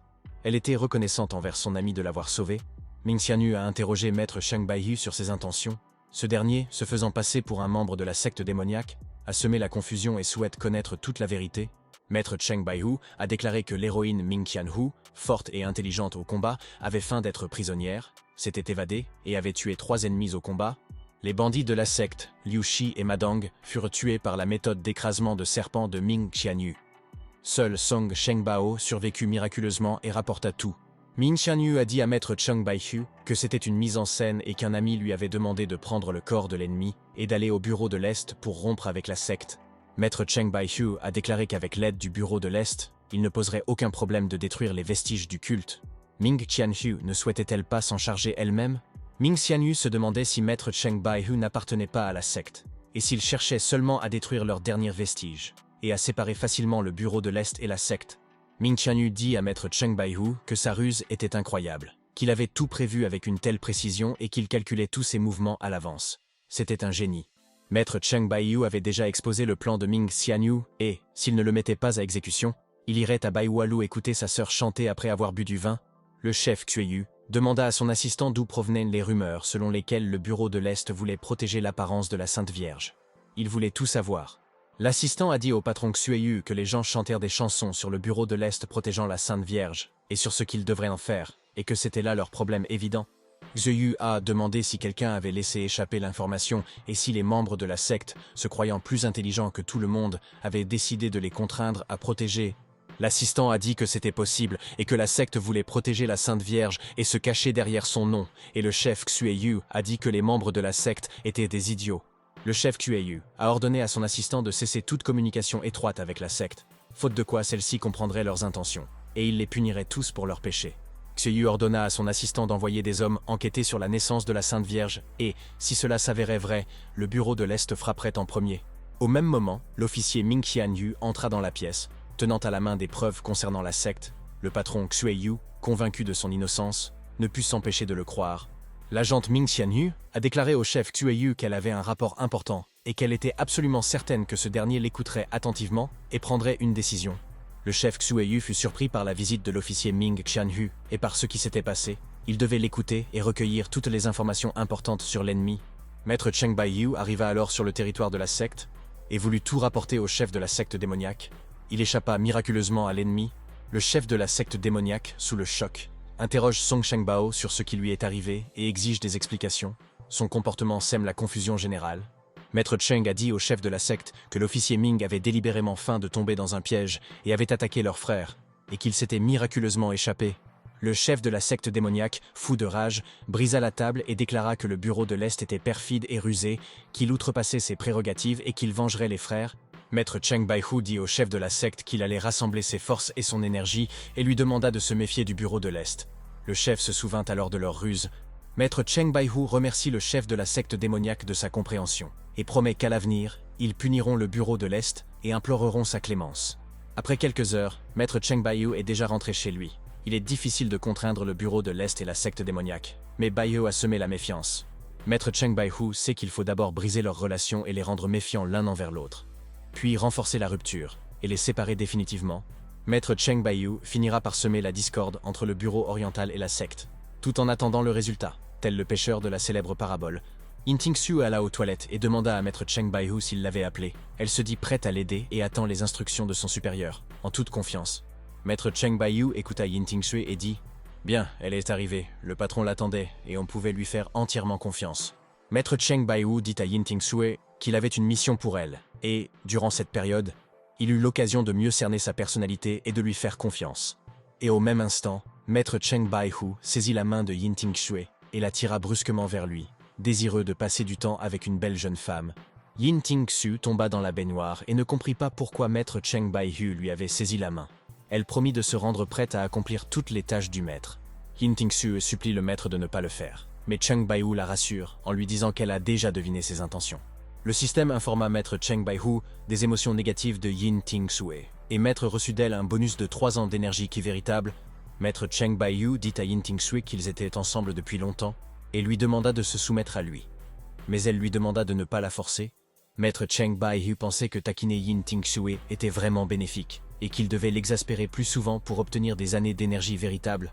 Puis Maître Cheng Baihu a tenté d'approcher Yin Tingsui, qui voulait absolument sortir de la salle de bain. Mais le patron la tenait en tenaille et elle refusait de partir. Yin Tingsui supplie Maître Cheng Baihu de ne pas faire cela et se dit prête à accepter toute autre requête. Elle souhaite qu'il comprenne ses pensées et ses sentiments. Maître Cheng Baihu sortit le document et ne comprenait pas pourquoi Yin Tingsui avait si peur. Après tout, il ne voulait pas la torturer et écoutait toujours l'avis de ses amis. Maître Cheng Baihu a montré cela à Yin Tingsui et lui a dit qu'il s'agissait d'un contrat de mort, lui demandant de le signer et pourquoi leur sœur avait fait une crise de colère. Yin Tingsui ne comprend pas quel genre de document son patron, Cheng Baihu, lui demande de signer. Elle pensait qu'il voulait passer la nuit avec elle, mais elle s'est trompée. Maître Cheng Baihu a dit à Yin Tingsui que désormais, elle s'appellerait Yin Jiaoyu et que, lorsque la situation se serait calmée, il lui rendrait son vrai nom. Mais Tingsui s'y oppose. Et à ce moment précis, Maître Cheng Baihu prit brusquement la main de Yin Tingsui, sans attendre la décision de sa petite amie. Il avait déjà tout décidé pour elle. Maître Cheng Baihu a apposé le doigt de Yin Tingsui sur le document, et même s'il ne le souhaite pas, vous devez quand même signer le contrat et le maître ne plaisante pas. Maître Cheng Baihu a demandé à Yin Tingsui à quoi elle pensait, et n'a-t-il pas dit qu'elle n'avait d'autre choix que d'obéir aux ordres? Maître Cheng Baihu demanda à Yin Tingsui si elle pensait qu'après 8 ans, elle recouvrerait sa liberté et mènerait une vie insouciante comme tout le monde. Maître Cheng Baihu a dit à Yin Tingsui d'accepter son sort, et surtout, de ne pas discuter avec lui. Il veillerait à ce que personne ne lui fasse de mal dans la maison. À cette heure tardive, Ming Qianhu sauta sans se faire remarquer sur le toit de la maison du maître Cheng Baihu, car elle souhaitait discuter de sujets importants avec son frère. Ming Qianhu est entré dans la propriété du maître Cheng Baihu, et sait qu'il sera heureux que sa sœur ait déjà décidé de venir elle-même régler toutes les questions. Ming Qianhu pense qu'il est temps pour elle et maître Cheng Baihu de mettre fin à leur querelle, et il n'est pas opportun pour elle de s'opposer constamment au frère de Cheng Baihu. Ming Qianhu a percé un petit trou dans la fenêtre, et souhaite savoir ce que fait maître Cheng Baihu là-bas. Une visite nocturne pourrait surprendre frère Baihu. Ming Qianhu regarda par le trou et se figea sur place. Elle s'attendait à voir autre chose qu'elle-même dans la maison de son maître, et réalisa à quel point son frère était rusé. Yin Tingsui, sous le choc, se demanda qui était arrivé si tard chez maître Baihu, et qui avait suivi discrètement son frère par la fenêtre pour tout découvrir. Yin Tingsui et Ming Qianhu se regardent en silence. L'officier connaît cette dame, et ce n'est pas un hasard si sœur a décidé de rendre visite à maître Cheng Baihu la nuit. 15 minutes plus tard, maître Cheng Baihu rentre chez lui. Il ne souhaite pas faire de mal à Yin Tingsui, mais il tire une grande quantité d'énergie de son système. Maître Cheng Baihu comprit que le moment était venu et que la secte de la lumière et des ténèbres devait agir.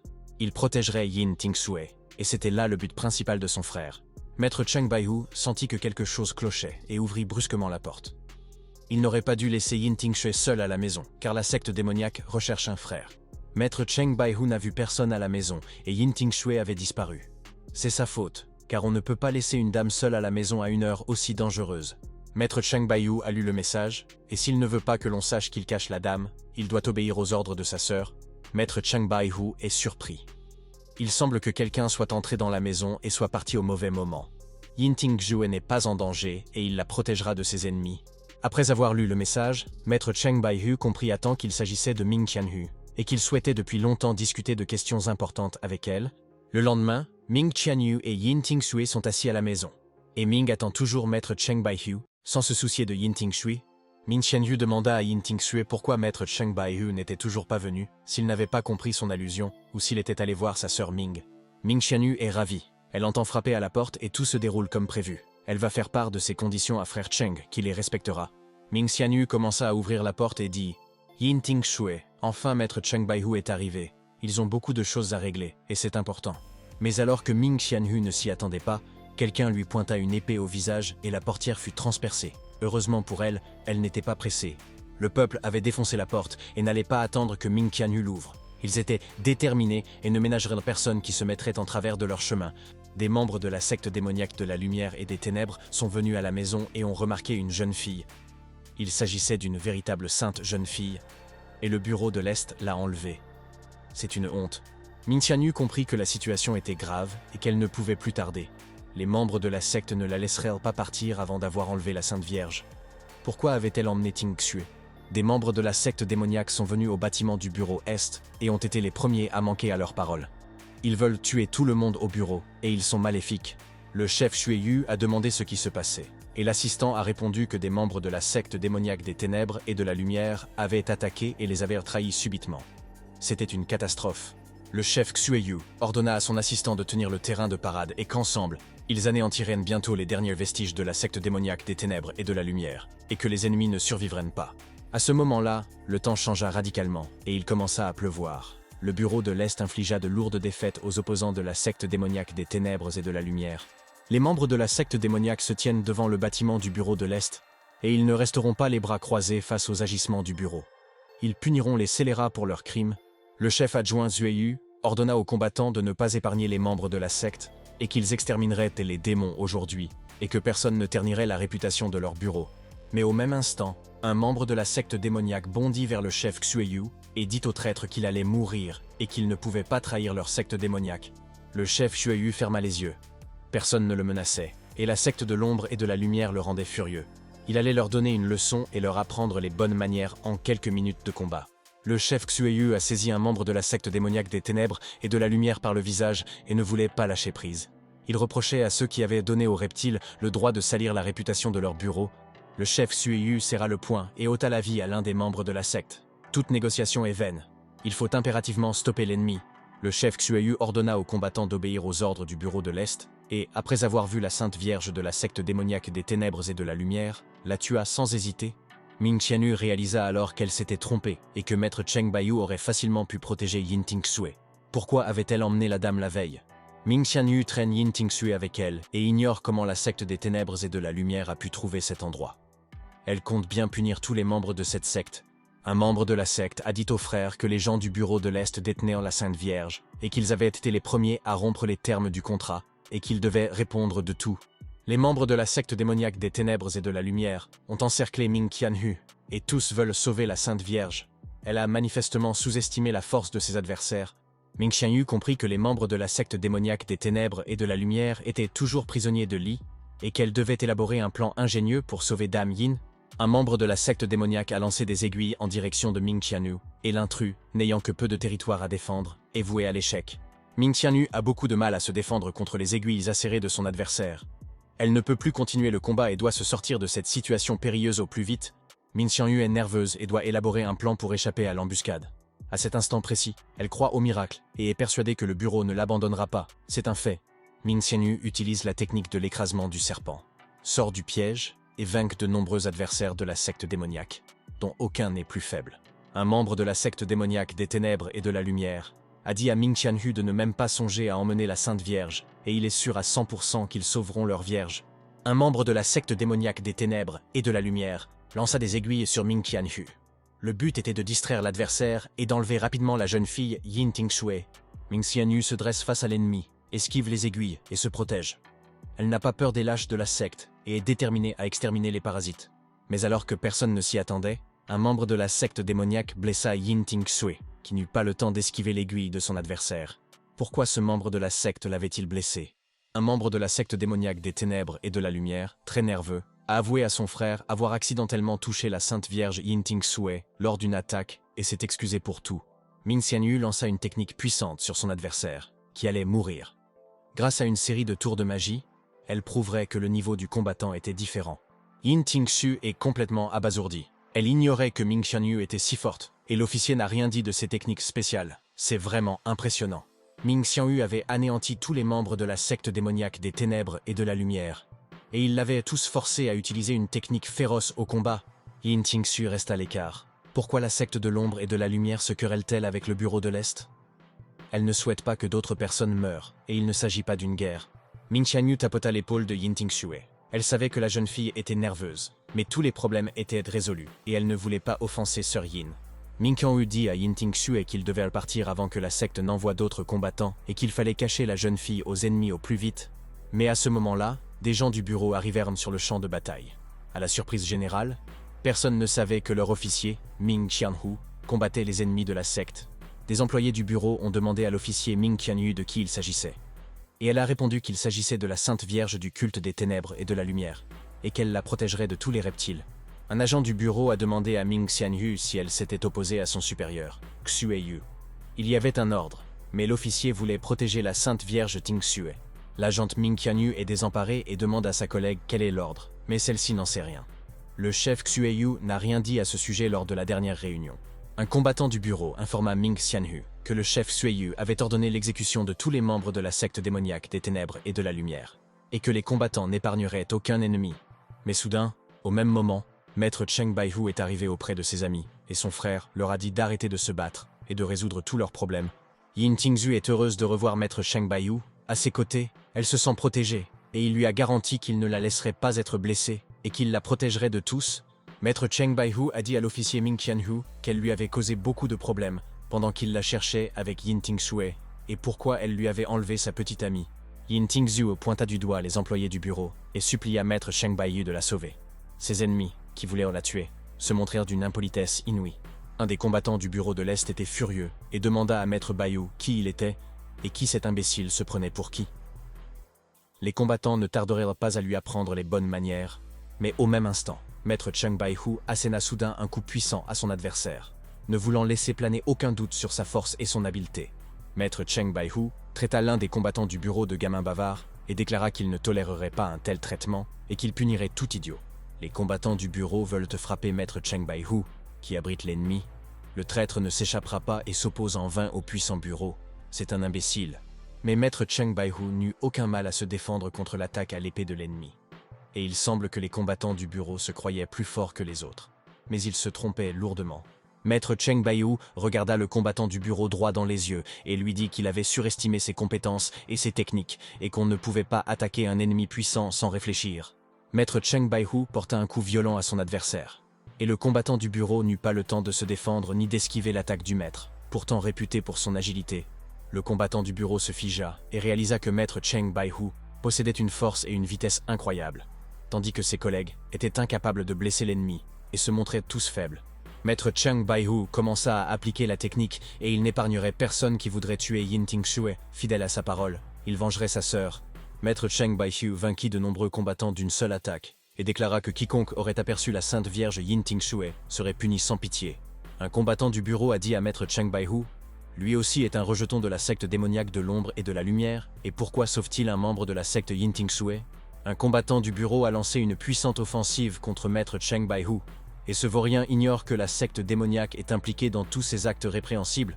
Maître Cheng Baihu est prêt à riposter contre le combattant du bureau, et à utiliser la technique du serpent-dragon ascendant. Le bureau ignore l'étendue de la puissance de Maître Cheng. Le combattant du bureau est terrifié, et c'est bien dommage. Maître Cheng Baihu les a surpris, car il ne s'attendait pas à une attaque aussi puissante de la part de Yin Tingzhu, la protectrice de la jeune fille. Maître Cheng Baihu a frappé le combattant du bureau avec une technique furieuse, et veut que les chefs du bureau comprennent qu'il est dangereux, et n'interviennent pas auprès des amis du combattant. Ming Qianhu a déclaré que c'était aussi sa méthode pour vaincre les serpents, et que lorsque le combattant Cheng Baihu a appris une technique complexe, son ami a un potentiel énorme. Maître Cheng Baihu demande à Ming Qianhu d'emmener la Sainte Vierge Tingzhu chez lui, sinon les ennemis de la secte et du bureau voudront la voler et la tuer. Maître Cheng Baihu a dit à Ming Qianhu que s'il ne voyait pas Yin Tingzhu chez elle, elle savait comment les choses finiraient et qu'il n'épargnerait personne. Maître Cheng Baihu demande à Ming Qianhu de réfléchir. Elle est intelligente et connaît son caractère. Il se souviendra de tous ceux qui l'ont freiné et qui le lui rappelleront à l'avenir. La secte démoniaque des ténèbres et de la lumière et le bureau de l'Est continuent de s'affronter devant le bâtiment du bureau, chacun cherchant à s'anéantir mutuellement. Tel est leur objectif. Le chef Xueyu a dit au chef de la secte démoniaque qu'il avait toujours coopéré avec le bureau sans désaccord, et pourquoi il avait choisi de les trahir. C'est intéressant. Le chef de la secte démoniaque ordonna au chef de bureau Xueyu de se taire, menaçant de mort quiconque ne tiendrait pas parole. Il ignorait que leur bureau était maléfique. Le chef de la secte démoniaque des ténèbres et de la lumière a porté un coup puissant à l'ennemi. Et le chef du bureau, Xueyu, a trahi leur secte avec cruauté et se vengera du reptile Xue. Le chef Xueyu a également lancé une technique redoutable contre son adversaire. Et le chef de la secte démoniaque a enfreint la règle principale du document et tuera l'ennemi. Le chef Xueyu parvint à briser la technique du chef de la secte démoniaque et blessa immédiatement son adversaire. Xueyu était habitué à exterminer tous les parasites. Mais le chef de la secte démoniaque ne renonce pas et continue de se défendre et d'attaquer l'ennemi, Xueyu, ayant sous-estimé les compétences de son adversaire, commet une erreur. Le chef de la secte démoniaque a dit à Xueyu que s'il ne le tuait pas aujourd'hui, il aurait échoué. La Sainte Vierge Yin Tingzhu se bat avec acharnement. Le chef Xueyu traita le chef de la secte d'idiot obstiné et ajouta que même si l'ennemi le tuait, il ne pourrait toujours pas quitter le bureau de l'Est et qu'il était piégé. Le chef de la secte démoniaque des ténèbres et de la lumière brandit son épée et déclara au boss Yu qu'il allait mourir, et que personne ne le sauverait. C'était donc en vain que le boss avait affronté un génie en duel. Mais à ce moment précis, quelqu'un transperça la tête du membre de la secte démoniaque d'un coup d'épée. Ce dernier, ignorant la présence d'un ennemi derrière lui, et faisant preuve d'une intelligence hors du commun, ne remarqua pas l'attaque par derrière. Le chef Sueyu est complètement abasourdi. Il n'aurait jamais imaginé que quelqu'un puisse surprendre un chef de secte démoniaque aussi expérimenté. Et seul ce combattant en est capable. Le chef Xueyu demanda au maître Cheng Baiyu si c'était bien lui, et pourquoi il avait attaqué le chef de la secte démoniaque des ténèbres et de la lumière, le blessant d'un coup dans le dos. Maître Cheng Baiyu débarrasserait le territoire du bureau des manipulateurs, et tous les coupables seraient déjà punis. Quant au chef de la secte, il n'était pas un oncle bienveillant. Maître Cheng Baiyu a dit à son patron Xueyu qu'il était heureux de le voir en bonne santé et qu'il était venu pour résoudre des problèmes importants et trouver les coupables. Et au même instant, Maître Cheng Baiyu se précipita chez le chef Xueyu. Il n'avait jamais fait confiance au chef du bureau de l'Est et comptait bien faire souffrir ce reptile. Maître Cheng Baiyu asséna un violent coup de pied dans le ventre du chef Xueyu. Ce dernier croyait-il vraiment qu'il le sauverait, au lieu de se contenter de tuer le chef de la secte?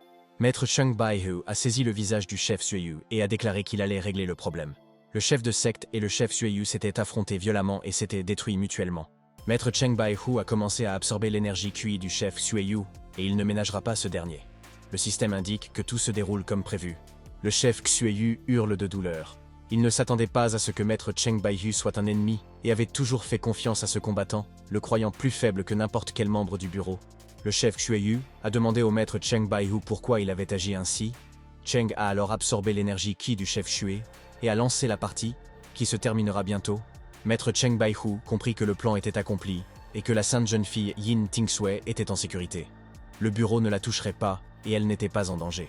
Il en fut ravi. Maître Cheng Baiyu remarqua que Dame Yin Tingsui était blessée, et qu'un membre de la secte avait blessé sa sainte servante, et avait presque tué sa sœur. Maître Cheng Baiyu recouvrit Yin Tingsui d'un manteau, puis il lui trouverait un combattant et lui confierait tout son équipement. Personne ne saurait comment il avait aidé Yin Tingsui, mais Maître Cheng Baiyu entendit des pas et comprit que c'était un problème. Il devait donc élaborer un plan pour faire discrètement sortir Yin Tingsui du territoire. Le chef du bureau occidental demanda à ses collègues où se trouvait Maître Cheng Baiyu. On n'avait encore aucune trace de lui, mais ils se retrouveraient bientôt pour discuter de tout. Maître Cheng Baiyu sortit du bâtiment et dit à Wu Qingsheng qu'il était là et prêt à répondre à toutes ses questions, et lui demanda de ne pas s'inquiéter. Le chef Wu Qingsheng a interrogé le maître Cheng Baiyu sur ce qui se passait. Il voulait savoir pourquoi, parmi tous les employés du bureau, il était arrivé le premier et quelle était l'intrigue. Le chef Wu Qingsheng souhaite obtenir toutes les informations de maître Cheng Baiyu et espère que son collègue ne mentira pas. Il espère également que Cheng connaît tous les événements, et c'est un fait avéré. Maître Cheng Baiyu a demandé à son supérieur, Wu Qingsheng, s'il le soupçonnait d'être impliqué dans le complot. Et ce dernier a affirmé qu'il ne pouvait pas blâmer ses collègues. Le chef Wu Qingsheng a demandé à Cheng Baiyu de quoi il parlait. Et le maître a répondu que ses compétences étaient faibles et incomparables à celles du chef Xueyu, et que ce n'était pas tout. Maître Cheng Baiyu a déclaré que ce jour-là, Li Baiyu avait secrètement transmis la technique de l'os de cuivre, et avait démontré l'amitié entre les bureaux de l'Est et de l'Ouest. Le chef Wu Qingsheng a déclaré que Li Baiyu pouvait confirmer les faits, et le combattant Li Baiyu a affirmé au chef que son ami Cheng Baiyu avait raison sur toute la ligne, à 100%. Maître Cheng Baiyu se retourna, et comprit que tout se déroulait comme prévu. Il avait convaincu la chef Wu Qingsheng de son innocence, et c'était elle qui avait déclenché la guerre. Maître Cheng Baiyu laissa couler une larme et feignit d'être blessé que leur patron, Wu Qingsheng, ne le croit pas. Il prouva qu'il tenait à leurs amis. Maître Cheng Baiyu a déclaré que ce livre avait été écrit par le chef Xueyu, et, de ce fait, il considère ce dernier comme son maître et lui a toujours voué une grande reconnaissance. Maître Cheng Baiyu se demanda comment, avec une telle technique, il pourrait importuner le patron Xueyu, d'autant plus qu'ils servaient tous deux le maître l'un, et il s'en souvenait. Le chef Wu Qingsheng a dit à maître Cheng Baiyu que c'était une erreur de sa part de soupçonner ami Yi Cheng. Il était dommage qu'il ait été faible et n'ait pas pu sauver frère Xueyu, et il respectait Xue. Maître Cheng Baiyu a déclaré que le chef Xueyu avait donné sa vie pour le bureau de l'Est et qu'un tel acte de bravoure méritait d'être rapporté à la population. Maître Cheng Baiyu a déclaré que les frères du bureau de l'Est s'étaient battus jusqu'à la mort sans peur, tout comme le chef Xueyu, et a demandé qu'on ne les sous-estime pas. Les soldats disaient que maître Cheng Baiyu était généreux et qu'il ne s'attribuait pas le mérite des autres, et qu'à ce moment-là, le guerrier Cheng ne pensait qu'à ses camarades. Le chef Wu Qingsheng a dit au maître Cheng Baiyu qu'il lui ferait un rapport complet et qu'il était heureux que le chef Xueyu ait courageusement combattu la secte démoniaque des ténèbres et de la lumière. L'officier Ming Qianhu s'était remise de tous les événements et ne s'attendait pas à ce que la secte attaque le bureau. Tous les ennemis l'ont tellement surprise. Meng Qianhu se demande quelle est la véritable force du maître Cheng Baihu, car il n'a jamais démontré de technique particulière. Et aujourd'hui, elle en a vu une. Meng Qianhu se souvint également de la technique d'écrasement du serpent du maître Cheng Baihu, qui avait anéanti l'adversaire de la secte d'un seul coup, mais Ming Qianhu réalisa que ce n'était pas seulement la méthode d'écrasement du serpent, et que tous les mouvements de Cheng Baihu étaient différents de ceux de l'école de Jin Yiwei, et il en fut déconcerté. Au même moment, maître Cheng Baihu rentra chez lui, et l'officier Ming Qianhu attendait un ami, impatient de lui poser de nombreuses questions intéressantes. Maître Cheng Baihu demanda à Ming Qianhu où se trouvait Yin Ting Sui. Il était de son devoir de s'assurer de son état et de soigner ses blessures, infligées par l'ennemi. Ming Qianhu a dit à maître Cheng Baihu que la sœur de Yin Ting Sui était dans la maison. Elle a retiré l'aiguille d'argent du corps et a appliqué une pommade sur la plaie. Maître Cheng Baihu dit à Ming Qianhu que s'il voulait emmener Yin Ting Sui, il devait d'abord bien évaluer ses forces et prendre son temps, et l'officier commit une erreur. Maître Cheng Baihu ne parle pas seulement de Yin Ting Sui, la fille du prince Xiang, mais aussi de la propre sœur de Ming Qianhu, et demande à sa sœur de ne pas oublier Ming Ming. Ming Xianhu avait compris les paroles du maître Cheng Baihu, mais elle suppliait son frère de ne pas toucher à sa sœur. Elle préférait la punir, et l'officier était prêt à tout. Ming Qianhu a dit au maître Cheng Baihu qu'elle savait qu'il aimait les garçons, et Cheng lui a couvert le visage de la main en annonçant que le couple se rendait au palais Zi, et à ce moment où Ming Qianhu ne s'y attendait pas, maître Baihu l'embrassa, prouvant ainsi son goût pour les femmes et surprenant Ming, l'officier Ming Qianhu est sous le choc. Elle ignorait que maître Cheng Baihu était si doué pour courtiser les femmes, si romantique, et qu'il parvenait à les charmer du premier coup. Maître Cheng Baihu a ordonné à Ming Qianhu de rentrer chez elle et de ne plus songer à jouer de mauvais tours. Il lui a ajouté qu'à l'avenir, il ne la protégerait plus de ses ennemis et la livrerait sans hésiter. Après tous ces événements, le chef Wu Qingsheng a demandé à son assistante Xueyu si tous les corps avaient été comptés. Il a insisté sur l'importance de mentionner chaque combattant, car ils sont tous des héros. Le sous-chef Xueyu a dit à Wu Qingsheng que tous les frères décédés avaient déjà été répertoriés, et que le chef Wu pourrait en informer l'impératrice demain. Le chef Wu Qingsheng a déclaré que les sacrifices du bureau de l'Est étaient considérables, mais qu'en retour, leur capitale était épargnée par les calamités de la secte démoniaque, et que le chef n'oublierait jamais. Le chef adjoint Xueyu a dit à frère Wu Qingsheng qu'il craignait qu'il y ait encore des survivants dans la secte démoniaque, et qu'il était absolument convaincu de cette hypothèse. Le chef adjoint Xueyu a dit à Wu Qingsheng qu'il avait pris cette décision car 21 corps avaient été retrouvés à un moment donné, et étaient certainement liés à la secte. Le patron Wu Qingsheng, surpris, demanda à son assistant pourquoi il avait tenu de tels propos et lui demanda de lui expliquer clairement toutes les informations afin qu'il puisse en saisir l'essentiel. L'assistant a déclaré que le fonctionnaire du tribunal avait examiné les victimes et que leurs blessures montraient que presque toutes avaient été tuées d'un seul coup, 2 au maximum, et que ce sont des faits avérés. L'assistant a dit que si c'était le patron Xueyu, cela prendrait une demi-heure car il n'est qu'au 5e niveau d'arts martiaux et qu'il connaît le patron Xue depuis longtemps. L'assistant conclut qu'il y avait un autre maître dans la secte démoniaque, mais que son emplacement était inconnu, et qu'il semblait déjà avoir atteint le 6e niveau. L'assistant a déclaré que le maître de la secte semble avoir combattu le chef du culte contre le boss Xueyu à l'époque, et qu'ils l'ont pris par surprise et l'ont tué. Un des combattants a dit au chef Wu Qingsheng, « Maître Lin a envoyé des gens demander une audience, et le chef devrait prendre le temps de discuter de la situation. » Le chef Wu Qingsheng a dit à l'assistant que M. Lin avait entendu les rumeurs très rapidement et lui a demandé de venir pour qu'ils discutent tous de l'incident avec la secte. Le deuxième fils du clan Lin salua M. Wu Qingsheng et vint s'enquérir des événements et des raisons de tous ces combats. Le chef Wu Qingsheng est complètement abasourdi. Il ne s'attendait pas à ce que le second fils du clan Lin vienne en personne se renseigner, et il semble que cette affaire soit d'une importance capitale. Le deuxième fils du clan Lin entra dans la tente, espérant que M. Wu Qingsheng et son adjoint, Xueyu, ne lui cacheraient pas la vérité sur les combats. Le deuxième fils du clan Lin implore le pardon, mais son père, ayant déjà eu vent de l'attaque du culte contre le bureau de l'Est, l'a envoyé enquêter. Le chef adjoint Xueyu a dit au deuxième fils du clan Lin qu'il avait envoyé des gens informer sa famille de tous les événements, et que leur avis était primordial. Le deuxième fils du clan Lin déclara que le poste de chef du bureau oriental était vacant, et qu'aucun des deux n'avait de candidat. Mais Wu répondit que la décision reviendrait à l'empereur. Le deuxième fils du clan Lin a déclaré « Mon père dit qu'ils servent tous la dynastie, et que, par conséquent, nous devrions proposer un candidat à ce poste à l'avance et à l'unanimité. » Wu Qingsheng a dit à frère Lin de laisser l'assistant de Xueyu assurer temporairement la direction jusqu'à ce que la famille impériale choisisse un nouveau chef, et il est vraiment très malin. Le deuxième fils du clan Lin demanda à l'assistant Song son avis, et ce dernier apprécia la candidature du chef, Wu Qingsheng Yisong. Ce dernier n'était pas mauvais. Mais l'assistant Song a dit à Monsieur Lin qu'il n'avait aucune compétence et qu'il avait peur de décevoir la dynastie et de ne pas pouvoir devenir le patron. Et c'est vrai. Monsieur Lin a déclaré avoir un candidat, Cheng Baiyu, un centurion du bureau ouest, qui a excellé dans ce domaine et qui saura parfaitement assumer le rôle de chef. Le patron Wu Qingsheng a dit à Monsieur Lin. Mais il n'y a que 1000 hommes. Et si Cheng Baihu est promu, je me demande ce qui arrivera à Ming Qianyu. Le chef Wu Qingsheng attend une réponse de Monsieur Lin et craint que Cheng Baihu ne nourrisse de sombres desseins et ne mette à mal le bureau de l'Est. L'assistant Song a déclaré que personne n'avait vu Ming Qianyu dans cette affaire et qu'il était prêt à la rétrograder et à la remplacer par un maître expérimenté, Cheng. L'assistant Song a déclaré que le chef Lin faisait confiance à Monsieur Cheng Baiyu et qu'il savait que la famille impériale enverrait de toute façon quelqu'un du département. Le deuxième fils du clan Lin écoute avec intérêt l'avis du chef Wu Qingsheng et de l'assistant Song. Ensemble, ils trouveront un compromis et choisiront le chef. Maître Cheng Baihu est chez lui en ce moment, veillant sur Yin Tingsue. Elle était en danger aujourd'hui, mais il a réussi à la sauver à temps. Maître Cheng Baihu est assis près de Yin Tingsue. Sa santé n'est pas en danger. Il faut attendre qu'elle reprenne des forces pendant son sommeil. Après quelques minutes, Yin Tingsue se réveilla. Maître Cheng Baihu se réjouit que le membre de la secte démoniaque de l'ombre et de la lumière ne l'ait pas trop blessé. C'était une chance. Maître Cheng Baihu demanda à Yin Tingsue si elle avait réalisé son erreur. Et ce n'était pas sans raison qu'il avait souligné le danger extérieur et la nécessité de rester concentré. Maître Cheng Baihu s'inquiétait pour Yin Tingsue et se demandait pourquoi Ming Qianyu l'avait enlevée. Elle n'avait ni la force ni les compétences nécessaires pour la protéger de ses ennemis. Maître Cheng Baihu demanda à Yin Tingsue s'il osait s'enfuir à nouveau, et la jeune femme répondit à son frère qu'elle ne le fuirait jamais et reconnut ses erreurs.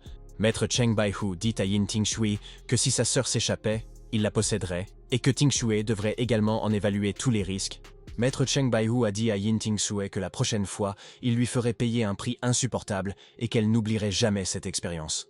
Maître Cheng Baihu annonça à Yin Tingsue que la secte démoniaque des ténèbres et de la lumière était anéantie et que son plan avait fonctionné. Maître Cheng Baihu a ordonné à cette personne d'usurper l'identité de Yin Tingsue afin qu'elle meure à sa place dans la salle et qu'il règle ainsi définitivement le problème avec la secte. Maître Cheng Baihu a dit à Yin Tingsue qu'il avait tout fait pour elle, au péril de sa vie, mais qu'il l'avait protégée de tous ses ennemis. Soudain, Maître Cheng Baihu se précipita vers Dame Yin Tingsue et lui demanda si le moment était venu pour elle de le récompenser pour ses bonnes actions. Yin Tingsue comprit qu'elle était piégée et qu'elle ne pouvait plus se cacher de Maître Baihu. Mais elle ne voulait pas jouer avec lui et espérait que Baihu changerait d'avis et la laisserait partir. Maître Cheng Baihu a dit à Yin Tingsue qu'il ne partirait pas aujourd'hui et qu'il voulait rester avec elle. Ils se connaissaient depuis si longtemps qu'il était temps de jouer avec elle. Yin Tingsue est complètement bouleversée lorsqu'elle découvre la véritable nature du maître Cheng Baihu. Ses instincts l'effraient, mais un ami lui sauve la vie. Maître Cheng Baihu a dit à Yin Tingsue de jouer correctement, et il attend depuis longtemps le moment où elle ne s'en formalisera pas et où il ne lui fera plus de mal, et il le lui promet. Yin Tingsue, voyant la réaction de Yi, comprit que l'intérêt de maître Cheng Baihu pour les garçons était fin, et se demanda quel genre de personne répandait de fausses rumeurs. Était-ce une bête? Maître Cheng Baihu embrassa Yin Tingsue. C'était une jeune femme charmante, avec qui il avait rêvé de jouer depuis si longtemps. Dans sa vie antérieure, Tingsue était d'une grande beauté. Mais l'assistant informa maître Cheng Baihu que le patron de Wu Qingsheng l'appelait, et Cheng se demanda s'il s'était trahi et si Wu Qingsheng avait découvert le secret. Après un quart d'heure passé à jouer avec Yin Tingsue, maître Cheng Baihu décida qu'il devait aller voir le chef Wu Qingsheng et découvrir pourquoi il appelait un ami en pleine nuit.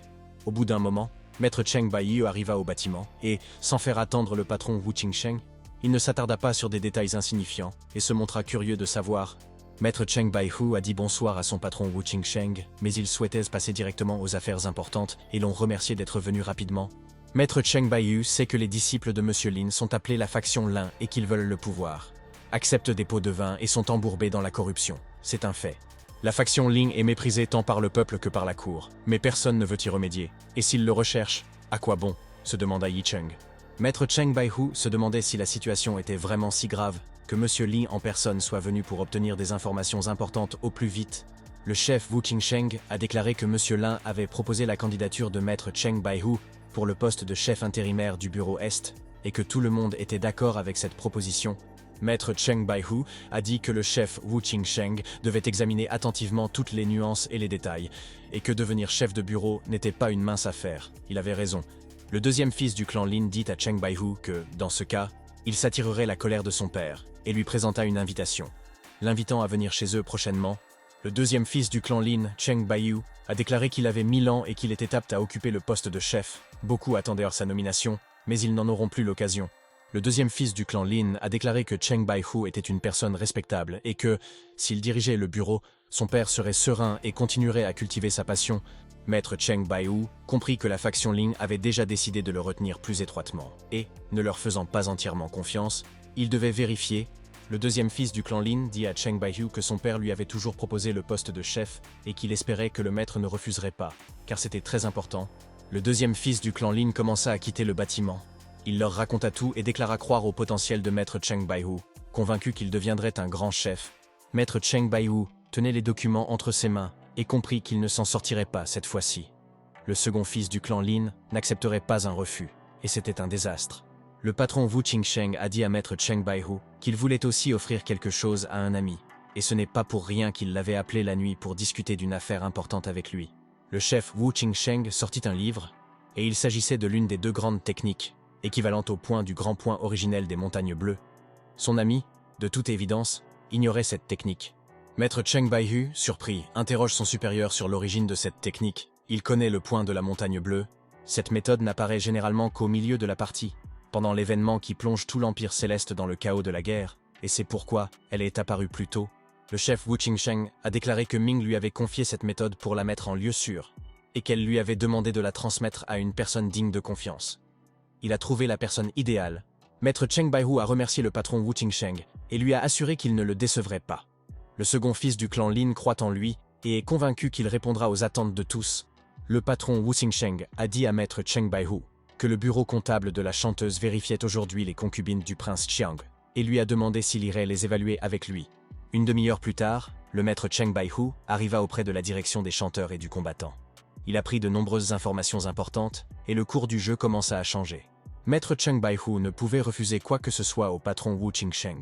Il allait vérifier si Yin Tingxue était en danger, et il était responsable de la fille du prince Xiang. Dans le bureau des chanteuses, Ming Qianhu a aperçu Maître Cheng Baihu, et elle ne s'attendait pas à ce qu'il vienne ce soir. Elle se demandait ce que son frère tramait. Maître Cheng Baihu a demandé à Ming Qianhu ce qu'elle faisait là. Il n'avait pas pu régler beaucoup de points la dernière fois, et il devait tout apprendre d'elle. Ming Xianyu a dit à Maître Cheng Baihu qu'elle avait aidé à vérifier les listes et qu'elle avait déjà terminé. L'officier avait l'habitude de ne pas décevoir ses amis et sa famille. Maître Cheng Baihu ne pensait pas que la noble Ming Qianhu accepterait une telle tâche et lui demanda pourquoi elle était venue au spectacle de chant. L'agent Ming Qianhu demande au maître Cheng Baihu de ne pas l'embarrasser. Et son ami semble prêt à tout pour sœur Ming Ming. Mang Xianyu demande à maître Cheng Baihu de la laisser tranquille, elle et sa sœur Ming Ming. Et bien qu'elle ait été rétrogradée, elle aidera désormais le maître. Le système informa maître Cheng Baihu des émotions négatives de sœur Ming Qianhu et du reste de son énergie vitale, QI, de 143 ans. Maître Cheng Baihu comprit qu'il lui restait 143 ans d'énergie et que, s'il concentrait toute son énergie sur la technique du point de la montagne bleue, le combattant progresserait. Ming Xianyu a déclaré que dans 10 jours, le rassemblement rituel commencerait et que les maîtres sacrés viendraient expulser tous les bandits et les démons. Maître Cheng Baihu a dit à Ming Qianhu qu'il le savait mieux qu'elle et que si elle pensait le faire chanter avec ça, l'officier Ming serait déçu. Et au même instant, soudainement, alors que Ming Qianhu ne s'y attendait pas, Cheng Baihu l'embrassa, prouvant ainsi qu'il était bien plus intelligent et rusé que sa sœur. Ming Qianhu, très nerveuse, a bousculé Maître Cheng Baihu et lui a demandé d'arrêter ses manigances. Elle a ajouté qu'il y avait des gens à proximité et qu'elle refusait de s'expliquer. Maître Cheng Baihu a demandé à l'officier Ming Qianhu ce que sa sœur savait de la technique du point de la montagne bleue, héritée de son grand-père, et souhaitait tout savoir. L'officier Ming Qianhu, surprise, demanda à Maître Cheng Baihu « C'est la technique de mon grand-père, où l'a-t-il apprise? C'est une information précieuse. » Maître Cheng Baihu a demandé à Ming Qianhu pourquoi elle avait posé cette question. Il voulait maîtriser la technique du point de la montagne bleue, et elle était en colère contre son ami. Ming Qianhu a dit que c'était incroyable, et que son grand-père n'avait même pas transmis la technique du point de la montagne bleue à son père, et que c'était étrange que cela ait fini par se retrouver entre les mains de Cheng Baihu. Maître Cheng Baihu a montré à Ming Qianhu les documents relatifs à la technique du point de la montagne bleue, et lui a demandé d'ouvrir les yeux. Il ne lui mentait pas, c'était un fait. L'officier Ming Qianhu, surprise, demanda à Maître Cheng Baihu si cela était vrai. Elle ne comprenait pas la logique de son grand-père, ni pourquoi il lui avait transmis ce savoir. Quelques heures plus tard, l'officier Ming Qianhu rentra chez lui et souhaita discuter de tous les détails avec sœur Ming Ming, afin de trouver un compromis. Ming Ming demanda à sa sœur si maître Cheng Baihu voulait que les deux sœurs entrent dans la salle du palais pourpre et ce que tramait ce coquin. L'officier Ming Qianhu approuva sa sœur et dit que Ming Ming n'était pas tout, et que maître Cheng Baihu tenait également le point du rouleau des montagnes bleues de leur grand-père. Ming Ming demanda à la sœur de Ming Qianhu si elle était réellement prête à tout pour maître Cheng Baihu, et si celui-ci manipulait leur destin. Ming Qianhu tapota la main de la sœur de Ming Ming. Elle ne voulait pas faire de concession à maître Cheng Baihu, car il regretterait amèrement de les avoir dérangés. Ming Qianhu a dit à Ming Ming qu'elle voulait se rapprocher de Cheng Baihu et gagner du temps, car s'il commençait à agir, il n'aurait plus aucune chance. L'officier Ming Qianhu rassure sœur Ming Ming. Elle n'est pas stupide. Elle connaît ses limites et ne se laissera pas berner par maître Cheng Baihu. L'officier Ming Qianhu a dit à sœur Ming Ming que si elle la protégeait et ne laissait personne lui faire du mal, elle était prête à témoigner et qu'elle croyait en ses idéaux. Ming Ming a dit à la sœur de Ming Qianhu qu'elle portait trop de fardeau parce qu'elle était trop faible et qu'elle l'avait laissé tomber. Grand-mère a dit que Ming Ming incarnait un lien fraternel touchant et qu'elle comprenait le caractère de Ming Qianhu. Sa sœur avait de la chance d'avoir Qianhu. Grand-mère a dit à Ming Ming, avant de transmettre le message, que ces 1000 hommes du bureau de l'Ouest voulaient déjà coopérer avec Wu Yunlu. Ming Ming a déclaré que maintenant que le chef Xueyu est décédé, Monsieur Lin n'a plus personne, et que tous les chefs ont décidé qui deviendra le chef intérimaire. Grand-mère demande à Ming Ming de lui dire que Wu Yunlu souhaite se lier d'amitié avec Cheng Baihu, et Ming demande quel genre de don. Grand-mère Wu Yunlu prépare. Grand-mère a dit que Ming Ming était la première beauté de Baiwalu, et que Wu Yunlu avait dépensé une fortune pour elle pendant plus de 10 ans, et qu'il était temps de la rembourser. Ming Ming a demandé à sa grand-mère si elle voulait partir. Et Cheng Baihu pourrait la garder comme concubine là-bas. Mais tôt ou tard, elle s'ennuierait. Grand-mère a dit à Ming Ming de jouer 3 ou 4 fois avec Cheng Baihu. Cela calmerait son cœur et Baihu reviendrait vers Ming. Grand-mère a dit que le patron apprécie Cheng Baihu et veut qu'il serve Wu Yunlu Yiming. Il faudrait lui appliquer une pommade à 3 yang et priver Cheng Baihu de sa force. Mais Ming Ming demanda à sa grand-mère comment appliquer la pommade sans se faire remarquer. Et elle sous-estima le talent du maître Cheng Baihu, qui saurait tout en un clin d'œil. Grand-mère a dit à Ming Ming qu'elle avait empoisonné Cheng Baihu pendant un jeu, cachant le poison dans son corps, et que Ming ne pouvait pas échouer. En ce moment, au manoir Lin, le père traite d'affaires importantes avec son fils, et ce n'est pas un hasard s'ils ont confié ce poste à Cheng Baihu. Le maître a du talent. Monsieur Lin demande au fils de Lin Yang de verser de l'encens, sachant que ce dernier est une personne compétente et rationnelle. Il laisse donc tout à Lin Yang. Le deuxième fils du clan Lin Yang dit à son père qu'il ne comprenait toujours pas pourquoi il s'inquiétait tant pour maître Cheng Baihu, ni quelle était la logique et la signification de tout cela. Monsieur Lin a dit aujourd'hui à son fils que l'impératrice souhaite accepter Cheng Baihu et qu'elle approuvera personnellement sa nomination au poste de chef de bureau. Lin Yang dit à son père que, bien que l'impératrice règne en tant que régente, elle voit rarement les dignitaires en privé. Et pourquoi aurait-elle soudainement pris cette décision? Monsieur Lin a déclaré qu'il y a 1 mois, leurs employés dans la capitale avaient appréhendé un jeune homme qui, après l'avoir interrogé, a affirmé être un descendant de la famille Cheng de la ville de Jing. Lorsque Po Cheng de Jing prit la ville de Luoyang, il massacra tous ses habitants, jeunes et vieux, et parmi les victimes se trouvait le clan Han, qui jouit désormais d'un statut particulier. Monsieur Lin a demandé si l'impératrice oublierait la querelle sanglante, et Lin Yang a répondu qu'elle semblait si désireuse de se venger du clan Cheng de Jing. Lin Yang dit à son père, « Mais il y a tellement de gens qui portent le nom de Cheng, et Cheng Baihu n'est-il pas certainement de la famille Jing? Il est important que l'impératrice les croie. » À ce moment-là, maître Cheng Baihu vint au palais pour interroger l'impératrice. Il lui posa personnellement de nombreuses questions, et, étant au courant de tous les événements, il la crut. L'assistant informa l'impératrice que Cheng Baihu, le représentant de 1000 hommes du bureau occidental, était venu demander une audience, et la dame ordonna à l'assistant de faire entrer l'invité. L'assistant invite M. Cheng Baihu au palais. L'impératrice l'attend et se réjouit que le maître n'ait pas décliné l'invitation et soit venu la voir. L'impératrice Han informa Cheng Baihu que M. Lin l'avait recommandé pour le poste de chef intérimaire du bureau de l'Est et lui demanda si Li assumerait cette responsabilité. Maître Cheng Baihu a dit à mademoiselle qu'il ferait de son mieux et qu'un ami souhaitait apaiser ses inquiétudes. Elle lui confierait donc toutes ses tâches. L'impératrice Han dit à maître Cheng Baihu que c'était magnifique et qu'elle était très heureuse de la loyauté et du respect d'un ami. Mais qu'il y avait un bémol à cela. Mademoiselle Wu Qingsheng a déclaré « Pour le bien de Cheng Baihu, j'ai intercepté un rapport du bureau des cérémonies qui indique que maître Cheng a emmené une servante de la maison Xiang. » Maître Cheng Baihu prit les documents et l'impératrice demanda à son ami ce qu'il dirait pour sa défense. Mademoiselle est prête à connaître toutes les informations.